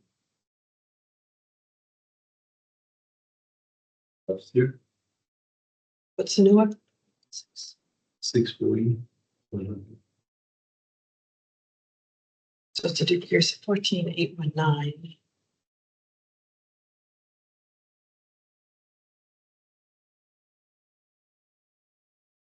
It's a 21% decrease, which is a little better than what I just gave. That's what I came. 56. But if the average in the county is 11%, why is this one going down 21%? I don't. Well, all right, if everyone else is operating 10 hours a day, this one just went up that much bigger percentage. Just based on the expenses. Yeah, but that's where I came back to. I disagree with that $36, but that's what the county's using. Well, it's funny because just using really quick and dirty math. If you look at 22 to 23, it went down 3 million. From 23 to 24, it went down 10 million. Now we're talking about doing another 10 million. So it's consistent with where it's going. I think it's probably been overassessed based on the higher expenses. And I agree that if it was sold and a different tenant was in there, it might be a different number. Exactly. It is with this. And that's the county's argument. Yeah. I'm fine with the number, the $15. Okay. I think the county needs to look at that rate. Yeah. I'll go ahead and move that we reduce the assessment to 56,640,100 based on increasing the expenses to $15 per square. Okay, got a motion for a second. Second. Mendes, all in favor? Aye. Opposed? It's unanimous. The assessment is reduced to 56,640,100 based on increasing the expenses to $15 a square foot. Thank you. Next case is RPC 1603004 at 1515 Wilson Boulevard. Mr. Hartman, you can start with your 8 minutes and tell us about this property. Yes, thank you. So this property is a 1970 construction building that was 27.7% vacant as of the date of value. Despite being 27.7% vacant on both the assessment and the test column, the assessment imputes vacancy at just 13%. The test column reduces that to 8%. Per the DREA 2025 commercial guidelines, properties with greater than 23% vacancy, such as this one at 27.7, are required to uniformly be assessed at a vacancy rate of 28%, which should be the case for this property. Now, as some background, this property did transfer in a foreclosure type action in December of last year. This is important because for this property, it appears from the assessor's comments that they're alleging a discrepancy with a mistake made on the revision for the property across the street. They refer to it as the sister property.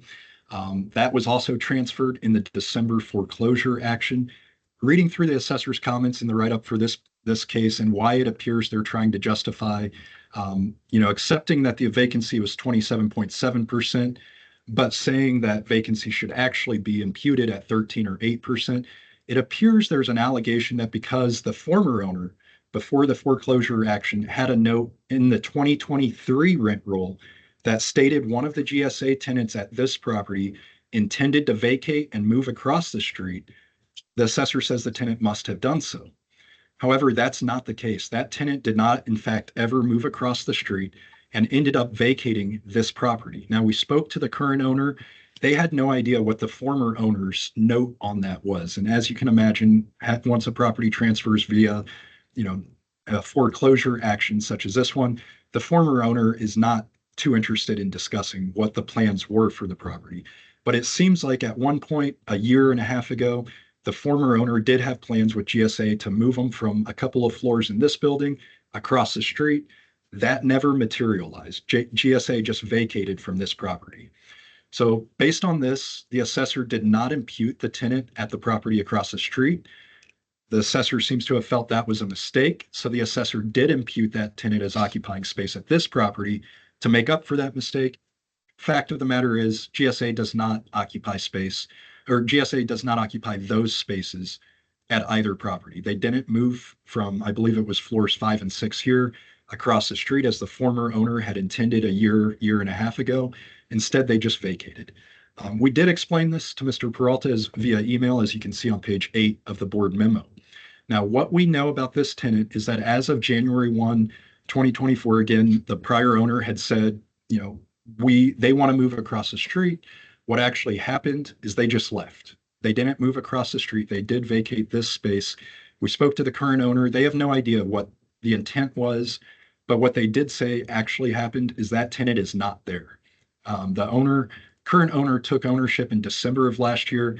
As of that time, that space was vacant at both properties. So that tenant, regardless of whatever the plans were as of January 1, 2024, they did not come to fruition as of January 1, 2025. Because of this tenant giving up space instead of sticking to the January 1, 2024 plan, that seems to be the basis for why the assessment uses a 13% vacancy rate instead of the 28%, since this property is actually 27.7% vacant, as is confirmed by the assessor on their rent roll on page 7 of the appeal. Our rent roll, the owner's rent roll, on page 68 of the memo shows that it's also 27.7% vacant. CoStar shows the same thing, shows that it's 27.7% vacant. It's also supported by the rent roll of the sister property across the street at 1501 Wilson. That shows that GSA did not move those floors over there. They simply vacated.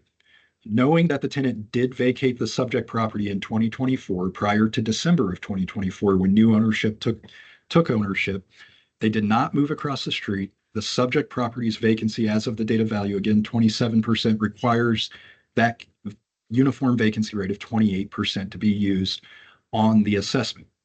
Applying the vacancy rate of 28% to the county's test column results in a final value of $23,094,000, which is $183 per square foot.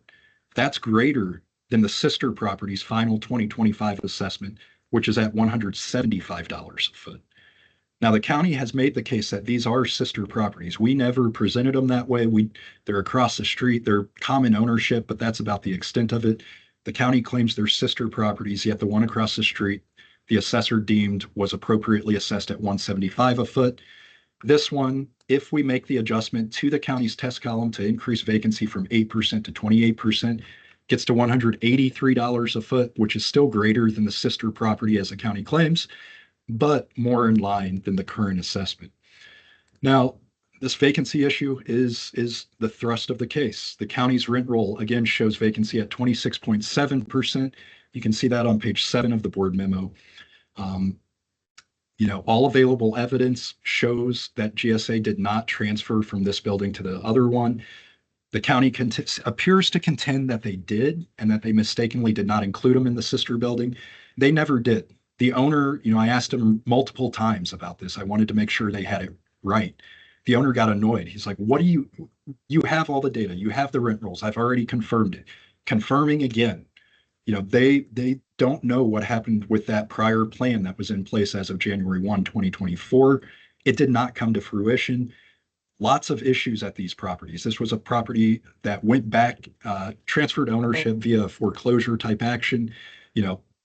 Things happen, and that's probably part of why it was foreclosed on. They're losing tenants. It's a 1970 building. Again, I followed up with the owner multiple times to confirm GSA did not transfer to the other building, but instead just vacated. They said yes. They didn't take any new space at the other building in 2024. They weren't at this building on those floors that are in contention as of January 1, 2025. CoStar supports this. Again, we provided this to Mr. Peralta on page, as you can see on page 8 of the memo, yet we're still seeing vacancy and collection issues on the assessment and the test. And by the way, no inspection was requested to verify this information. We've received many inspection requests from Mr. Peralta this year that are multiple duplicative inspections with no stated purpose. We inspected them in 2023 at 5-year inspection window, puts us to 2028. He's requesting inspections just because on some of these. This one has a great purpose to inspect it, yet no inspection request was given before we received the county's review that said we're going to impute them as being occupying this space. This would have been a great one to inspect, verify they're not there, as CoStar, as the rent roll, as the owner has on multiple occasions confirmed. Yet, again, no inspection was requested for this one. So that's the case. GSA at one point with a former owner had a tentative plan to move a couple of floors of space from this building across the street. That never came to fruition. GSA appears to have just vacated as confirmed by the current owner. Neither the assessment nor the test take that into account. Thank you. Thank you. Mr. Peralta for the county, please. Yes, thank you. With this case, it's hard to explain with respect to the other sister property. I do call it a sister property because the amenities are shared between the two, and they share a courtyard area between the two buildings. So I do call it a sister property. They kind of, again, use the same amenities. And that property 1501 did file a review. We did put forth a test that reduced that assessment based on the rental income at $42.50 and expenses at $12.25, and including the $40 per square foot for vacant office space. So if you see in the test, that mirrors exactly what we found in the sister property as far as how we valued it and how the test resulted in a revision of the property, which was accepted by the same owners. So when looking at this property, I did ask specific questions on page 8, as Mr. Hyman had pointed out.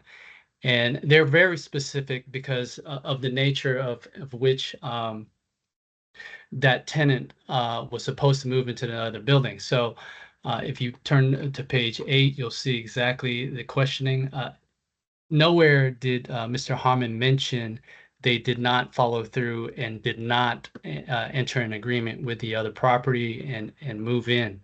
I didn't request an inspection of this property. I felt that given the comparing the two rent rolls, and given that the previous owner had made mention of that, and I asked a specific question, I did not account for that vacancy for this property in the test.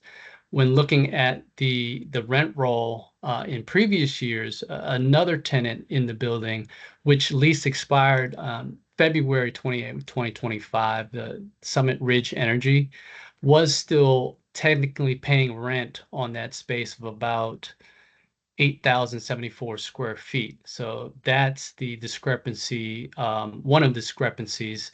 And then the additional $23,906 in square feet for that GSA tenant that was technically, we believe to be in the building, or at least transitioning over. So again, the 1501 rent roll did not include this new GSA tenant as a tenant in that building. And therefore, when looking at this and asking specific questions with respect to that tenant, which wasn't directly answered, we find that, in the opening remarks, they making a point to say that they didn't follow through is news to the county as far as the direct line of questioning that was asked of the appellant and the owners.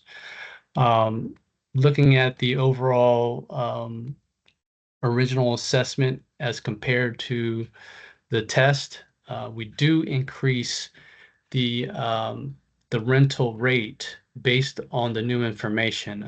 I believe a board member had a question about the rental rate and why it increases from the original to the test.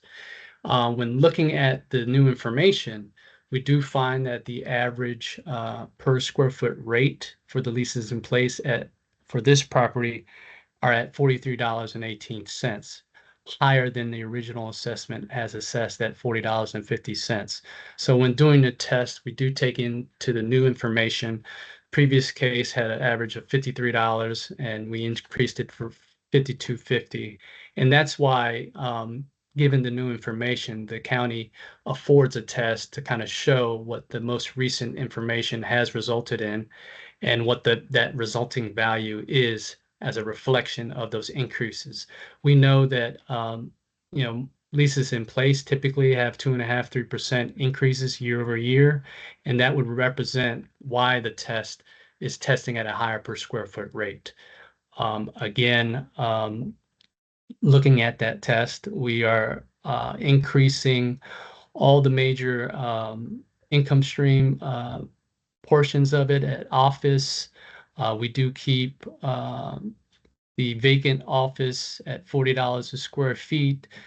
If you see in our reconstruction in E1, we are inputting a lot of the agents' inputs as far as their per square foot rate totals with respect to the vacant office, the retail, and the vacant retail. So when looking at the overall NOI, that reconstructed net operating income, or at I&E for 2024 in column E1, is a reflection of the actual income that the owners are reporting, and the addition of the vacant square feet at the inputs of what the appellant or the agent feels is the appropriate per square foot rate. And even though the combination of the actual and the agent per square foot rates, the resulting NOI is somewhat similar to what the original assessment is. If you compare columns D to E1 on the NOI line 19, you'll see that it's, the resulting reconstructed NOI is slightly higher than what the original assessment has. Again, looking at the test, we did actually increase in some of the expenses. We do find that some of the owner costs are included in both the 2023 and 2024 I&Es, and we did take that consideration. And then in the test, we did find that the new, I guess the rate that we use is $12.25 with the increase in per square foot rates for the property. So we do ask that the board confirm the original assessment at 32,183,800. Thank you. Okay, thank you both. Questions from board members? Speaks. To the county, Robert, at one point you were saying that you had no reason to see that this tenant wasn't there. You still were including it. At the end, though, at that point of the discussion, you said, well, we didn't include it. But I'm not sure, I'm not clear what the county's position really is with that tenant that did not go forward.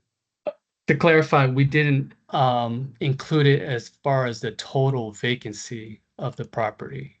Did So not. we did not. Okay.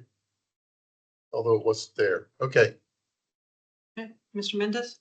Yeah, for the county, if you could just explain a little bit more, column F, the vacant square feet at the top is only 9,653. But if you go into row A1, 1A and 2A for vacant retail and office, those two numbers equal what the appellant has for the vacant square footage. So it's a bit confusing. It is. When we're looking at that, we did want to capture the per square foot rates for that the vacant office going forward. Again, we're projecting forward to kind of mirror exactly what those projections would be. If we didn't, the vacant square footage would have a higher per square foot rate at 4250. So this is a more conservative approach, whereas if we did follow exactly as the 9,653, you'd have a smaller total, if you will, for vacant office at 9,653 times 40. And then we'd have a larger input for the office line 1 at 4250 times the, I guess, the rate of that vacant office, closer to almost 100,000 square feet times the 4250. So we were trying to compare apples to apples when with respect to how the pro forma of the appellant is stating their inputs. So which number is correct? Is it the 9,000 square foot or is it the 33,000 square foot? Yes. It should be, it appears that there's just two different numbers. At the top, it's 9,000, but in the actual breakdown, it's matches the appellant's number. So we're recognizing that they're reporting at 33,576, but then in the test, we're saying that the rent roll based on the Summit Ridge occupancy that didn't expire till 2/28/2025, and then that GSA tenant with over 23,906 square feet. The only vacancy that we did see was there was a retail at 1,596, and that's outlined in our rent roll analysis. You'll see that the 1,596 square feet was vacant. Then there was another 1,000 square feet vacant, but we did in fact keep the Summit Ridge Energy as vacant in the test. We only excluded the GSA tenant for the 23,906 square feet. And Mr. Mendez, if you go to page 68 of the appeal, you'll see the 12/31/24 rent roll. That's where the property stood as of the date of value. The owner shows 27.7% vacant, 34,901 square feet. Okay, Thank you both. any other questions? Just one question.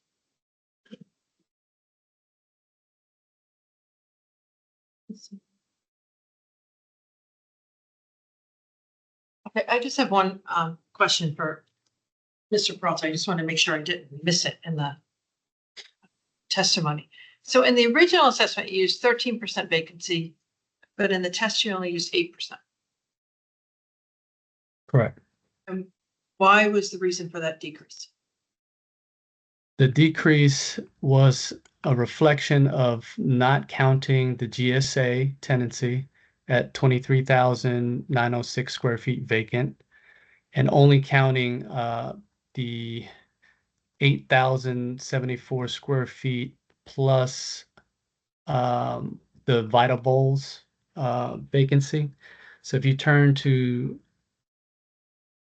the rent roll on page 7 of 86, you'll see I sort of outlined the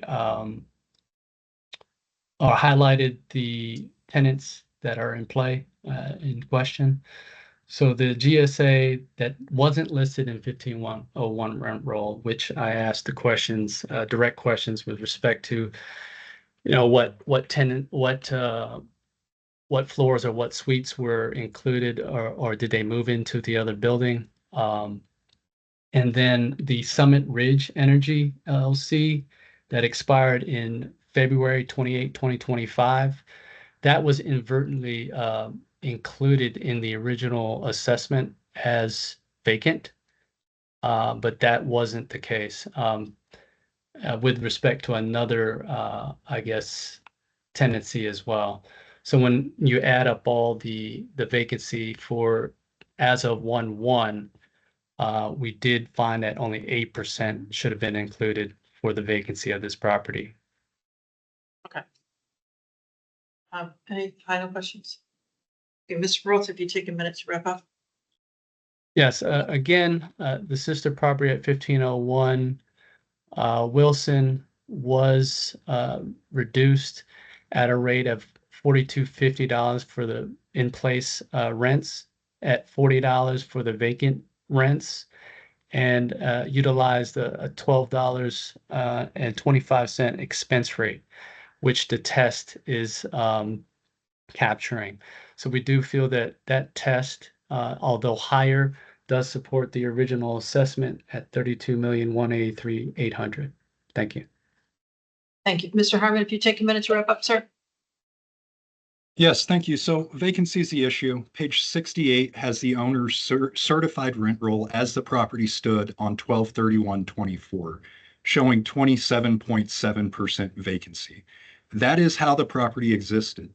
Mr. Peralta, what he's done is he's wrapped himself into knots by going back to the prior year rent roll, which was put together by a different owner. The current owner took over in December of last year. This is how the property existed when they got there. GSA had vacated. Mr. Peralta thinks they went to 1501. They did not. He thinks he missed it on that one. He didn't, because they just left. This owner came in. GSA wasn't there. Summit Ridge Energy may have had a lease, but with the prior owner that expired in February of 25. They were not there as of the date of value. Those tenants, those suites were vacant, as you can see on page 68, which is confirmed with CoStar, which I have double confirmed with the owner since filing of the INE. Vacancy was 27%. We asked that the board impute the county's uniform guideline rate of vacancy of 28%. It'll bring the assessment on the test column down to 183 a foot, which Thank you. compares with the sister property at 175. Hey, Mr. Harmon, you got to stick to the 1 minute. This is the third time today. When your minute is up, your minute is up. Okay, it's just among the board.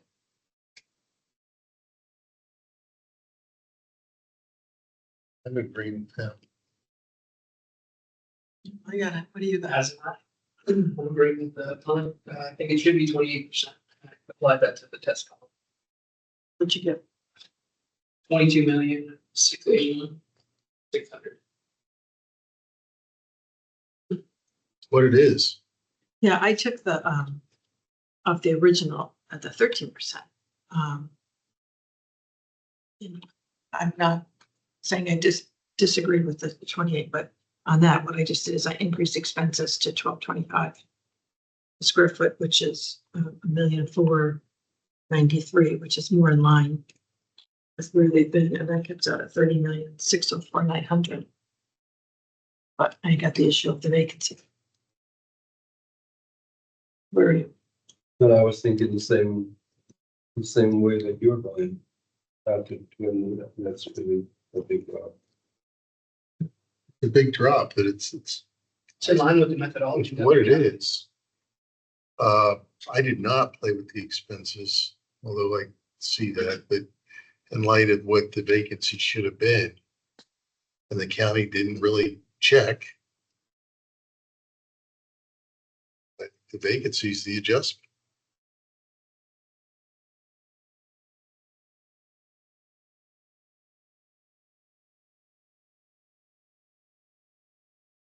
Right. I mean, if someone's going to go buy, well, someone, it went to foreclosure, but if someone's going to buy this building, they're going to look at where the numbers are.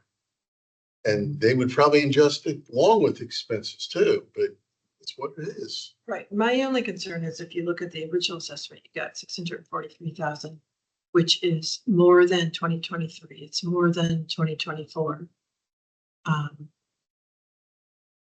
And I know we have other instances where if you're looking at the property's actual numbers, we don't necessarily always go and take the 28% or the 16% or whatever the percentage is. The numbers are the numbers. So I would leave, again, I'm not dismissing what you're saying, but I don't think just to jump there, 28%, that's a huge number. Yeah. It is. I would be more inclined to do that if the numbers that were reported as far as the income Right. expenses were In off. line with- But, you look at column D and column E1, the NOI that the county has is even lower than. Right, but are you okay with adjusting the expenses? Yes. Yeah, okay. I think you might Well, just stay. I think, The only reason I'm saying this is 'cause it seems like we're I shooting think, two and I don't want it to revert back to even higher. well, I think the E1 is not adjusted because again, it goes back to the appellants never wanting to report vacancy. Not that they don't report it's empty, they don't give a value. And that's why E comes up where it is. They put nothing in there for the vacant rate. Right. That's why E and E1 are off. I think, and because they don't report the vacancy, they're not putting, they should, the county did the reconciliation. They did not adjust the vacancy rate on line 8. That's why that E1 is still where it is. And again, and I realize it's a different owner. That's the too. county. But if you look at just where, the burden of proof is on the appellant, when you look at the appellant's final NOI, I do not believe it's $1.9 million. No, I think that's because they adjusted income and everything else too. No, but I think the 28% is right though. But I think I disagree with you. E and E1, it's showing the vacancy that they are making adjustment on. The county plugged that vacancy in. E did Right. not. Yeah, but look at the vacancy, the red numbers, 403,972 is included there. It's a deduction. But that's what the county moved in. E Right. does That's not the have it. reflected based on what they report, but they don't report. What we're both saying is all these appellants should be reporting some value to vacancy property, which they don't. Right. Which is the biggest mistake they make. right, and then as a result, when they don't do that the only other option then is for the county to attempt to calculate. Reconstruct that. But they recalculate it based on their incorrect information or misunderstanding of where that tenant Okay, I'm gonna was or wasn't. just for a matter of time. I get what you're saying. I don't agree with it. I don't think he doesn't agree with I it. think you got a problem. No, well, this is what I'm trying to say. So right now, it's 2-2. So I can assure you, I'm not going that way. I don't know if you're going that way. So if we end up 2-2, it's gonna stay where it is. I did apply 28% to column D and it was a little bit higher. It was 24 million. So maybe we can do that. Column D, Or yeah, the 2025 assessment. that's where I was. Yeah, I Did just you left the expenses on? left everything the The same. expenses. It's difference. Like I said, And what do you, with the just expense adjustments? Where are you? 30,604,900. Which is a Well, I hate to, huge drop. I just, it is, but it's a legitimate drop at minimum. And I guess it's gonna have to see where it goes next year. If we go back to just the expense adjustment. right, because I don't believe the 30.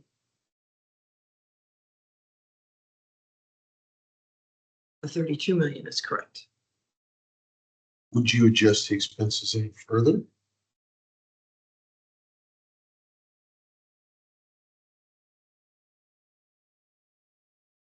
$1,493,000. What do you use, 1225? Mhm. But what about the vacancy? Isn't that the main issue with the appellants? It is, and what we're saying is if you and I don't, one of us doesn't bid, Yeah.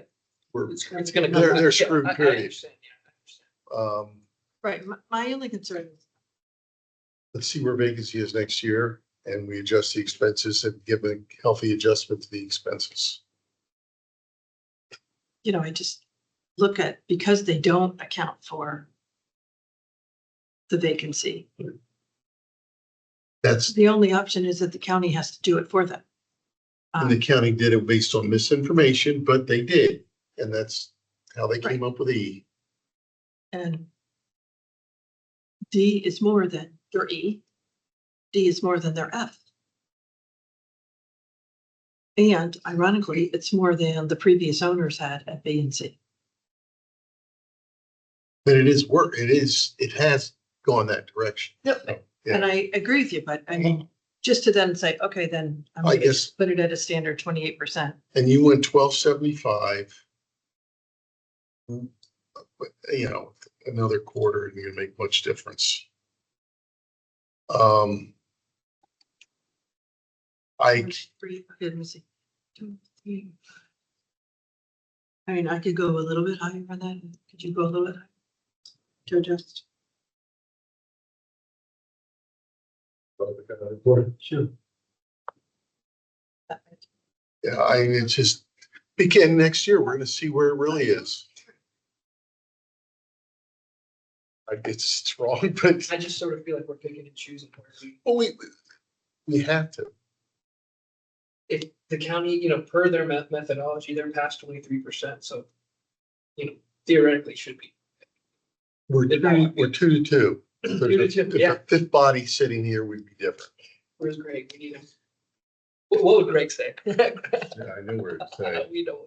Okay, so if we go 1250.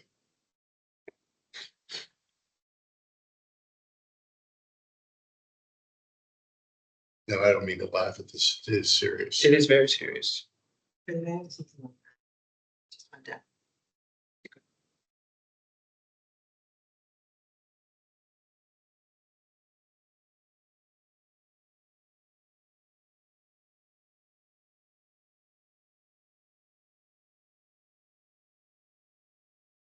That will put expenses at 1,524,462.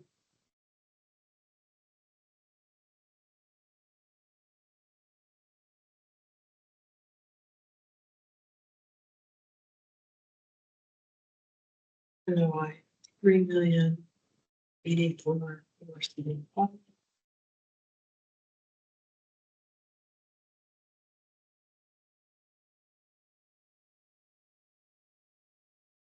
It didn't do much. 30,305,300. It does, it just expenses doesn't change that much. Would not be that. It did from 1125 to 1225. Fuck. Mhm. And that's in line with what's happening. So, I mean, This one division. yeah. I feel like so.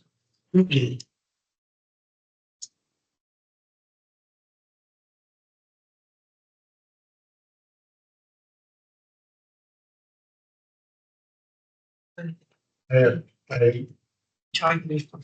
I have to, and I try, I will go with it with the hopes that we'll see where it comes out next year, but it may, hopefully they lease up, but we'll see.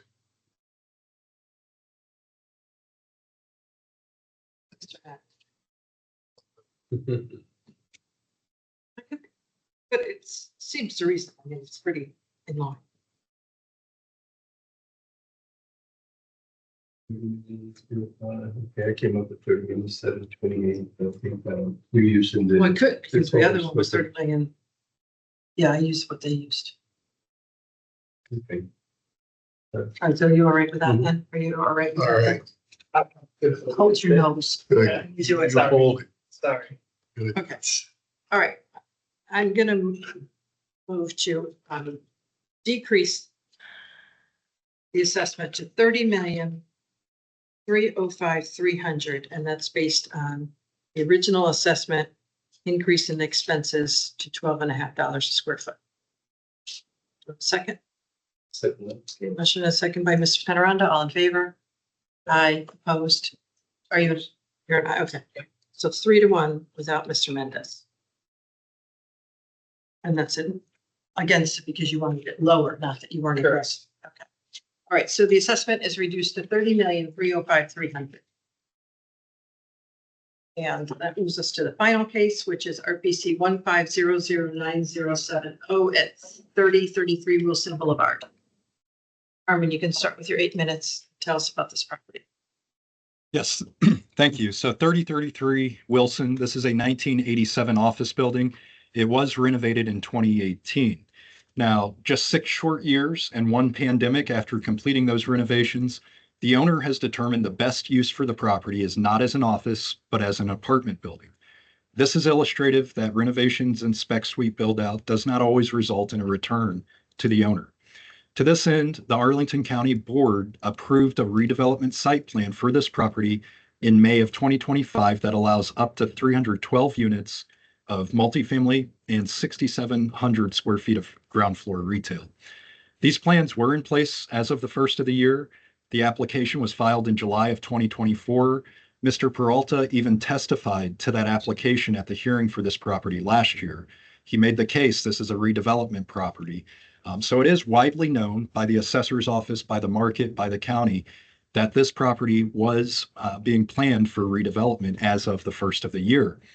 At DREA's 2025 rates for multifamily site plans and DREA's 2025 rate for retail FAR, this site plan would be valued at $24 million, $24,742,700. Now, that's just based on the density potential. 312 units at 78,000 a unit, plus 6,700 square feet of retail at $60 a foot. Those are the approved density at the current DREA 2025 rates. However, with this property, the owner does intend to reuse the parking garage for the new development. They're going to tear down the office, keep the below grade garage. So that, of course, adds value, which at the county required parking ratio of 0.2 units for a property directly across from a metro station works out to an additional value of $1.56 million. That's valuing those garage spaces that can be reused at the $25,000 per space rate that the board has discussed at prior hearings. So all in all, with the site plan approved, the application was in as of the first of the year.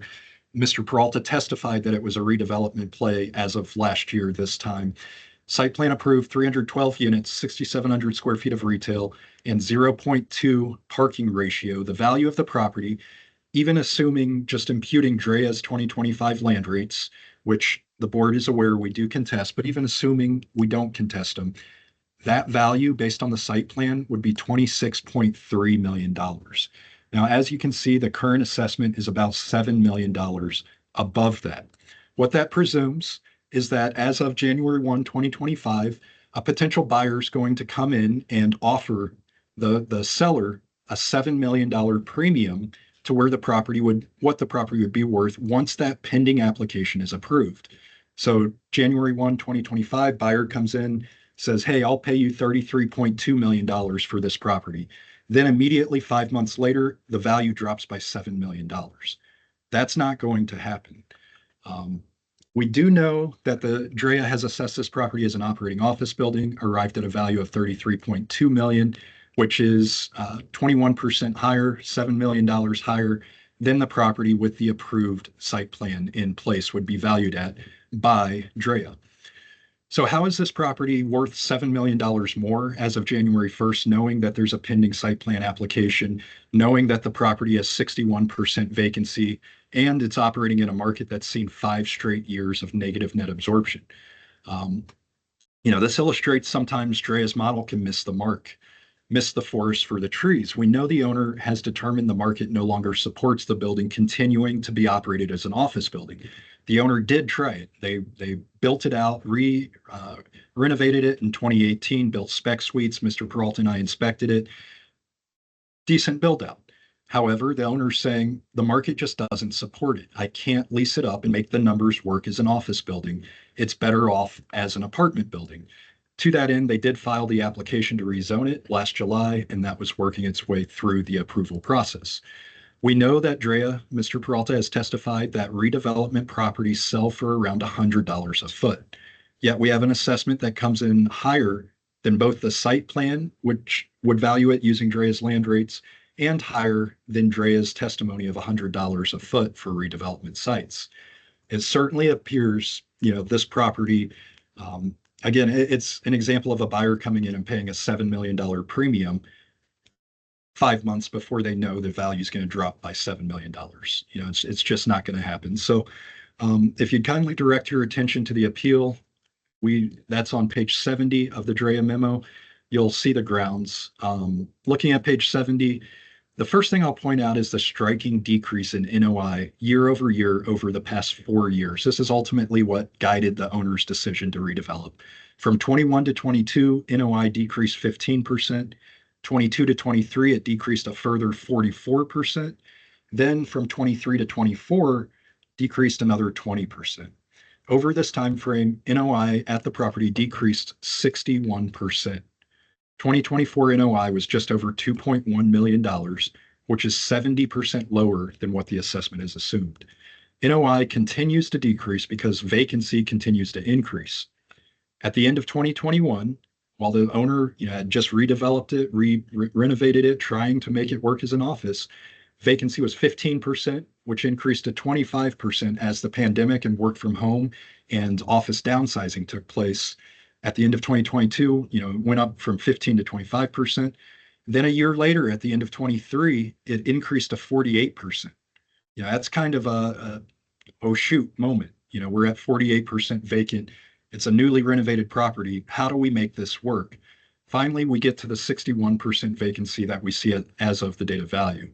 Now, reading through the grounds for appeal, you can see that the initial assessment imputed retail rents at over $52 a foot, when in fact in-place leases were just $45.50 a foot. DREA did accept this argument on their review. However, at the same time, they offset the reduction that resulted from that change by increasing leased office by $2 per square foot to get to $47 a foot. Now, $47 a foot compares with DREA's review last year that determined the appropriate office rental rate is $44.50 a foot. That's a 6% increase in rents year over year that is supported by neither the subject property nor the broader office market. Next, the assessment overstates pass-throughs at the property. Here again, DREA accepted this argument on the test, but then offset the change by reducing operating expenses, going from $11.25 a foot down to $11. So you can see how it's kind of a little bit of a whack-a-mole. We make arguments, get it reduced, and then, but we're going to change this now. Get this reduced, now we're going to change this. So we see, office rents increase by 6% year over year. On DREA's review of this property both years, 6% increase. That's not supported by the market or the property. Same thing with expenses. The assessment for this property was 61% vacancy. It's just 7.7%.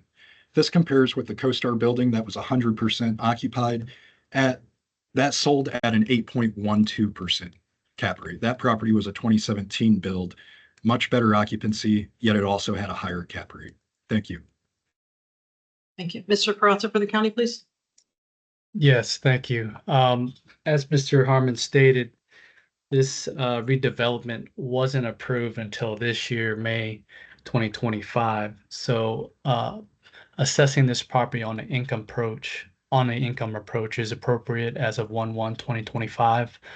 We see that the history of this property is showing that year over year, they're not signing new leases. They're in fact adding more termination to certain tenancies. As you see in the most recent year, 2024, there was termination fees.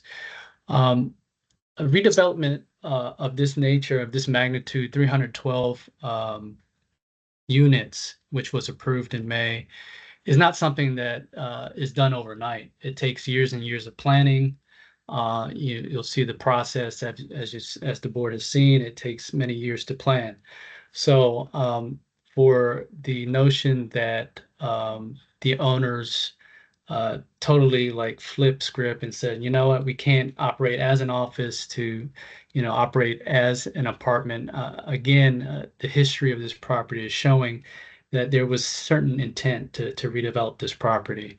As Mr. Harmon stated, that we knew of the idea, but not the approval until this year. So by our standards, we don't make that assertion. We don't make the assumption. And until it's finally approved, as it was this year, we wouldn't revert to that site plan approval methodology with respect to just valuing the land. So you'll see this valuation drastically change for next year as we revert to that site plan approval. So as it stands, as of the first of the year, we did record or capture the per square foot rate originally at $45 a square feet. Again, when we're doing our rent roll analysis, as we do with every case, you'll find that there's a summarization of that on our rent roll analysis, and even in the comments. So for every case, you'll see the per square foot rate averages at for this particular case at $48.59. And then there was a new lease actually signed in 2024, which is kind of, I don't know if it's misleading in a way because they're signing a new lease, but it's with the, I guess, the ownership, 3033 Wilson LLC. And what it's showing is that lease rate was like $43.53 per square foot. So when the county tests all the subject properties that warrants a test or a revision, we do input the most recent information that is supplied to us through the INEs, to the rent roll, and the other sources that we find that deem the submarket and what is the market rates for that submarket. So in our test, again, we're accounting for the vacant square footage, as we've seen, the income, and then ultimately we're looking at how that compares to what the projected NOI should be. Now, as you see in prior years, A, B, A and B, you'll see the NOI there. With their current vacancies in 21 and 22, you'll see the vacancy almost 25,000 square feet in 2021, and then almost 41,000 square feet in 2022. And you see that corresponding effect that the NOI has. So at 25,000 square feet vacant, they're reporting a 5.4 million NOI. And then at almost 41,000 square feet, they're reporting 4.661. And then you fast forward to a property that has 60% vacancy in 2024, they're reporting a 2.7 million income, which is not including the vacant square footage again. And, with that, as the county looked at this property on the first of the year, we're taking into account that this property was at 93,000, almost the 60% that we found in the test with the new information. But we're still reflecting the same assertion at 28% vacant for this property, and then taking an excess below the line. Now, when looking at this property, is this vacancy a reflection of the market?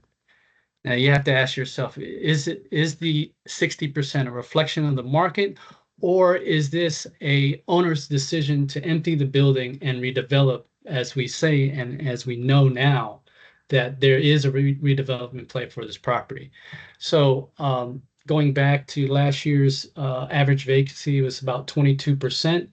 This year's analysis came up with a 24% average vacancy for the county.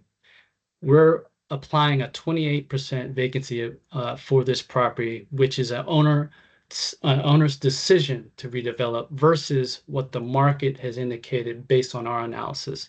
So in addition to the above and beyond 28% vacancy before capitalization, we're adjusting this property even further at a tune of 7.6 million in addition for excess vacancy.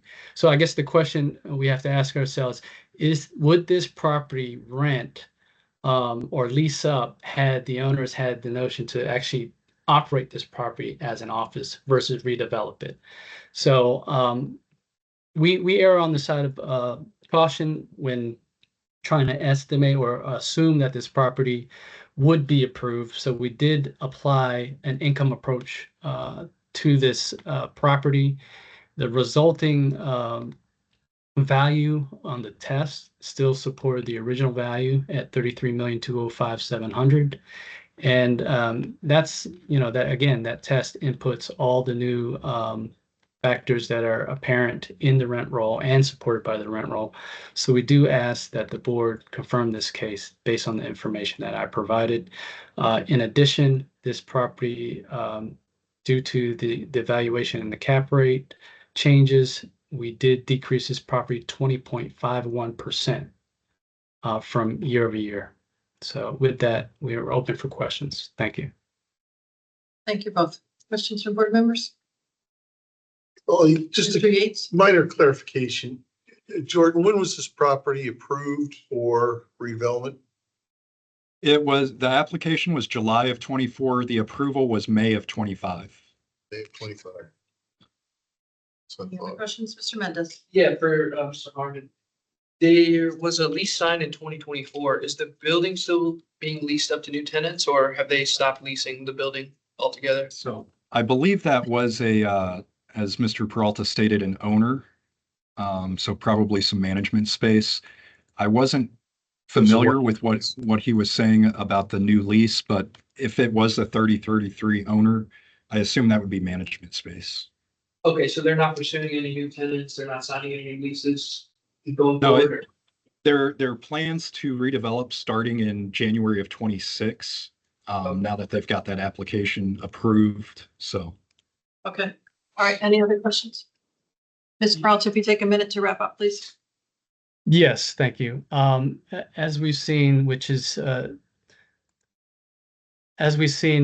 prior site plan approvals, there is a stipulation where they can rescind their approval and ask to withdraw the redevelopment. So again, there's still speculation whether this would go through fruition and redevelop the 312 square feet, 312 units. So we do ask the board to confirm this case on income approach at 33,205,700. Thank you. Mr. Harmon, if you take a minute to wrap up, please. Yes, thank you. So the fundamental question is we're putting ourselves in the shoes of a buyer as of January 1. Looking at this property as it existed on January 1, 61% vacant. Okay, what can I do with it? I can keep operating it as an office building. I have 61% vacancy in a market that has average vacancy of 24% and has seen increasing vacancy each of the past 5 years. So I have a high vacancy office building that is in a market that's been, struggling the past 5 years. That's option A. Or I have option B. The seller has put in an application to redevelop it to multifamily. Is that the highest and best use? Should I do that instead? Well, if I do that method, my value would be 26 million, or I can pay a $7 million premium to try to lease up the 61% vacant office building in the market that has struggled significantly with negative net absorption each of the past 5 years. It's clear, even though the application was just pending, it does not warrant a $7 million premium as of the date of value. Thank you. Thank you. All right, it's just among the board. Johnny, that one tenant was in there for 1 year. They moved out this May. They're gone already. Right, I don't know where you guys are. I'll tell you where I am. You know where I am on this. There's a reason that we have a cutoff date. And I totally get it. And I believe, you know, that the value is going to drop significantly next year. The problem being that, yes, it was in the process, but it wasn't approved. It could have been approved for more units. I mean, if on the flip side of this, if the county came through and said, oh, well, instead of having, you know, 132 units, it got approved. We think it's going to get approved for 200 units. We're going to assess on that. The appellant would be the first to go, whoa, whoa, whoa, it's not even approved yet. Let's wait to see whether it's approved. The vacancy is high. I think the point was made and I think it's accurate. You know, it's the owner's choice to vacate the building. I mean, so I get where it's going, and it's unfortunate that the year process overlapped over December 31st, but I mean, had it started at the beginning of January last year, it was approved in December, we wouldn't have a case before us, but they could have, you know, at the hearing said, no, we're not going to do it. We're going to go ahead and re-rent it and keep it as an office building. So it was just pieces that we didn't have the benefit of knowing that information at 12/31. So I think it's got to stay as assessed. Yeah, I agree. The only change I tested is the expenses to 1125 on the retest, but it only drops down like less than 200,000. That's me not enough to make a change. So I'm okay with it. Yeah, I'm not think it's going to drop significantly. Oh, yeah, it's gonna be probably 20. Yeah. The tenants, they go into 27 and they're gone. They have no more tenants. I agree that it's gonna go down next year, but right now, even though it was planned, it wasn't done.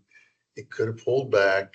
It's still an office building until, yeah, and it'll impact it next year, but not this year. And I hear and I feel for what he's saying. I agree with him. Totally. I- Okay. All right, then I'm going to move to confirm the assessment at 76,260,500. Have a second. Mr. Yates is a second. All in favor? Aye. Opposed? Okay, it's unanimous. The assessment's confirmed at 76,260,500. 76, oops, I'm sorry, hold on. Let me- 33,205. 33,205, 700.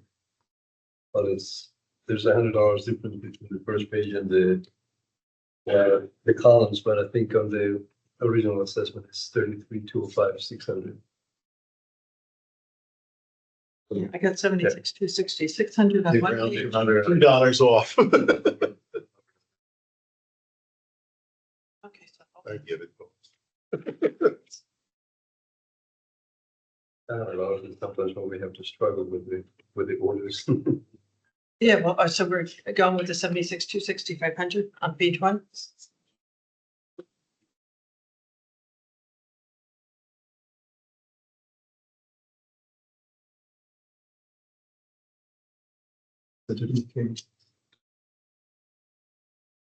County's recommendation. Wait, all right, wait. Well, they won't like the 76 minutes. Well, tell them the if you don't. Okay, so give me the final number. 33,205,600. Okay, then I'm going to restate that motion to confirm the assessment at 33,205,600. This year. I'll second it. Wait, well, let's keep it neat. Mark, are you going to second? Yeah. Okay, all in favor? Aye, opposed, okay. It's confirmed. My apologies. Just gave you $40 million additional assessment that you didn't need, so it is confirmed at 33,205,600. Thank you all. Thank you. All Thank right, that you. completes the agenda. Anybody got anything here? Okay, then we stand adjourned at 11:20. Reconvene next Tuesday morning, September 2nd, virtually for the members at 9 a.m. Thank you.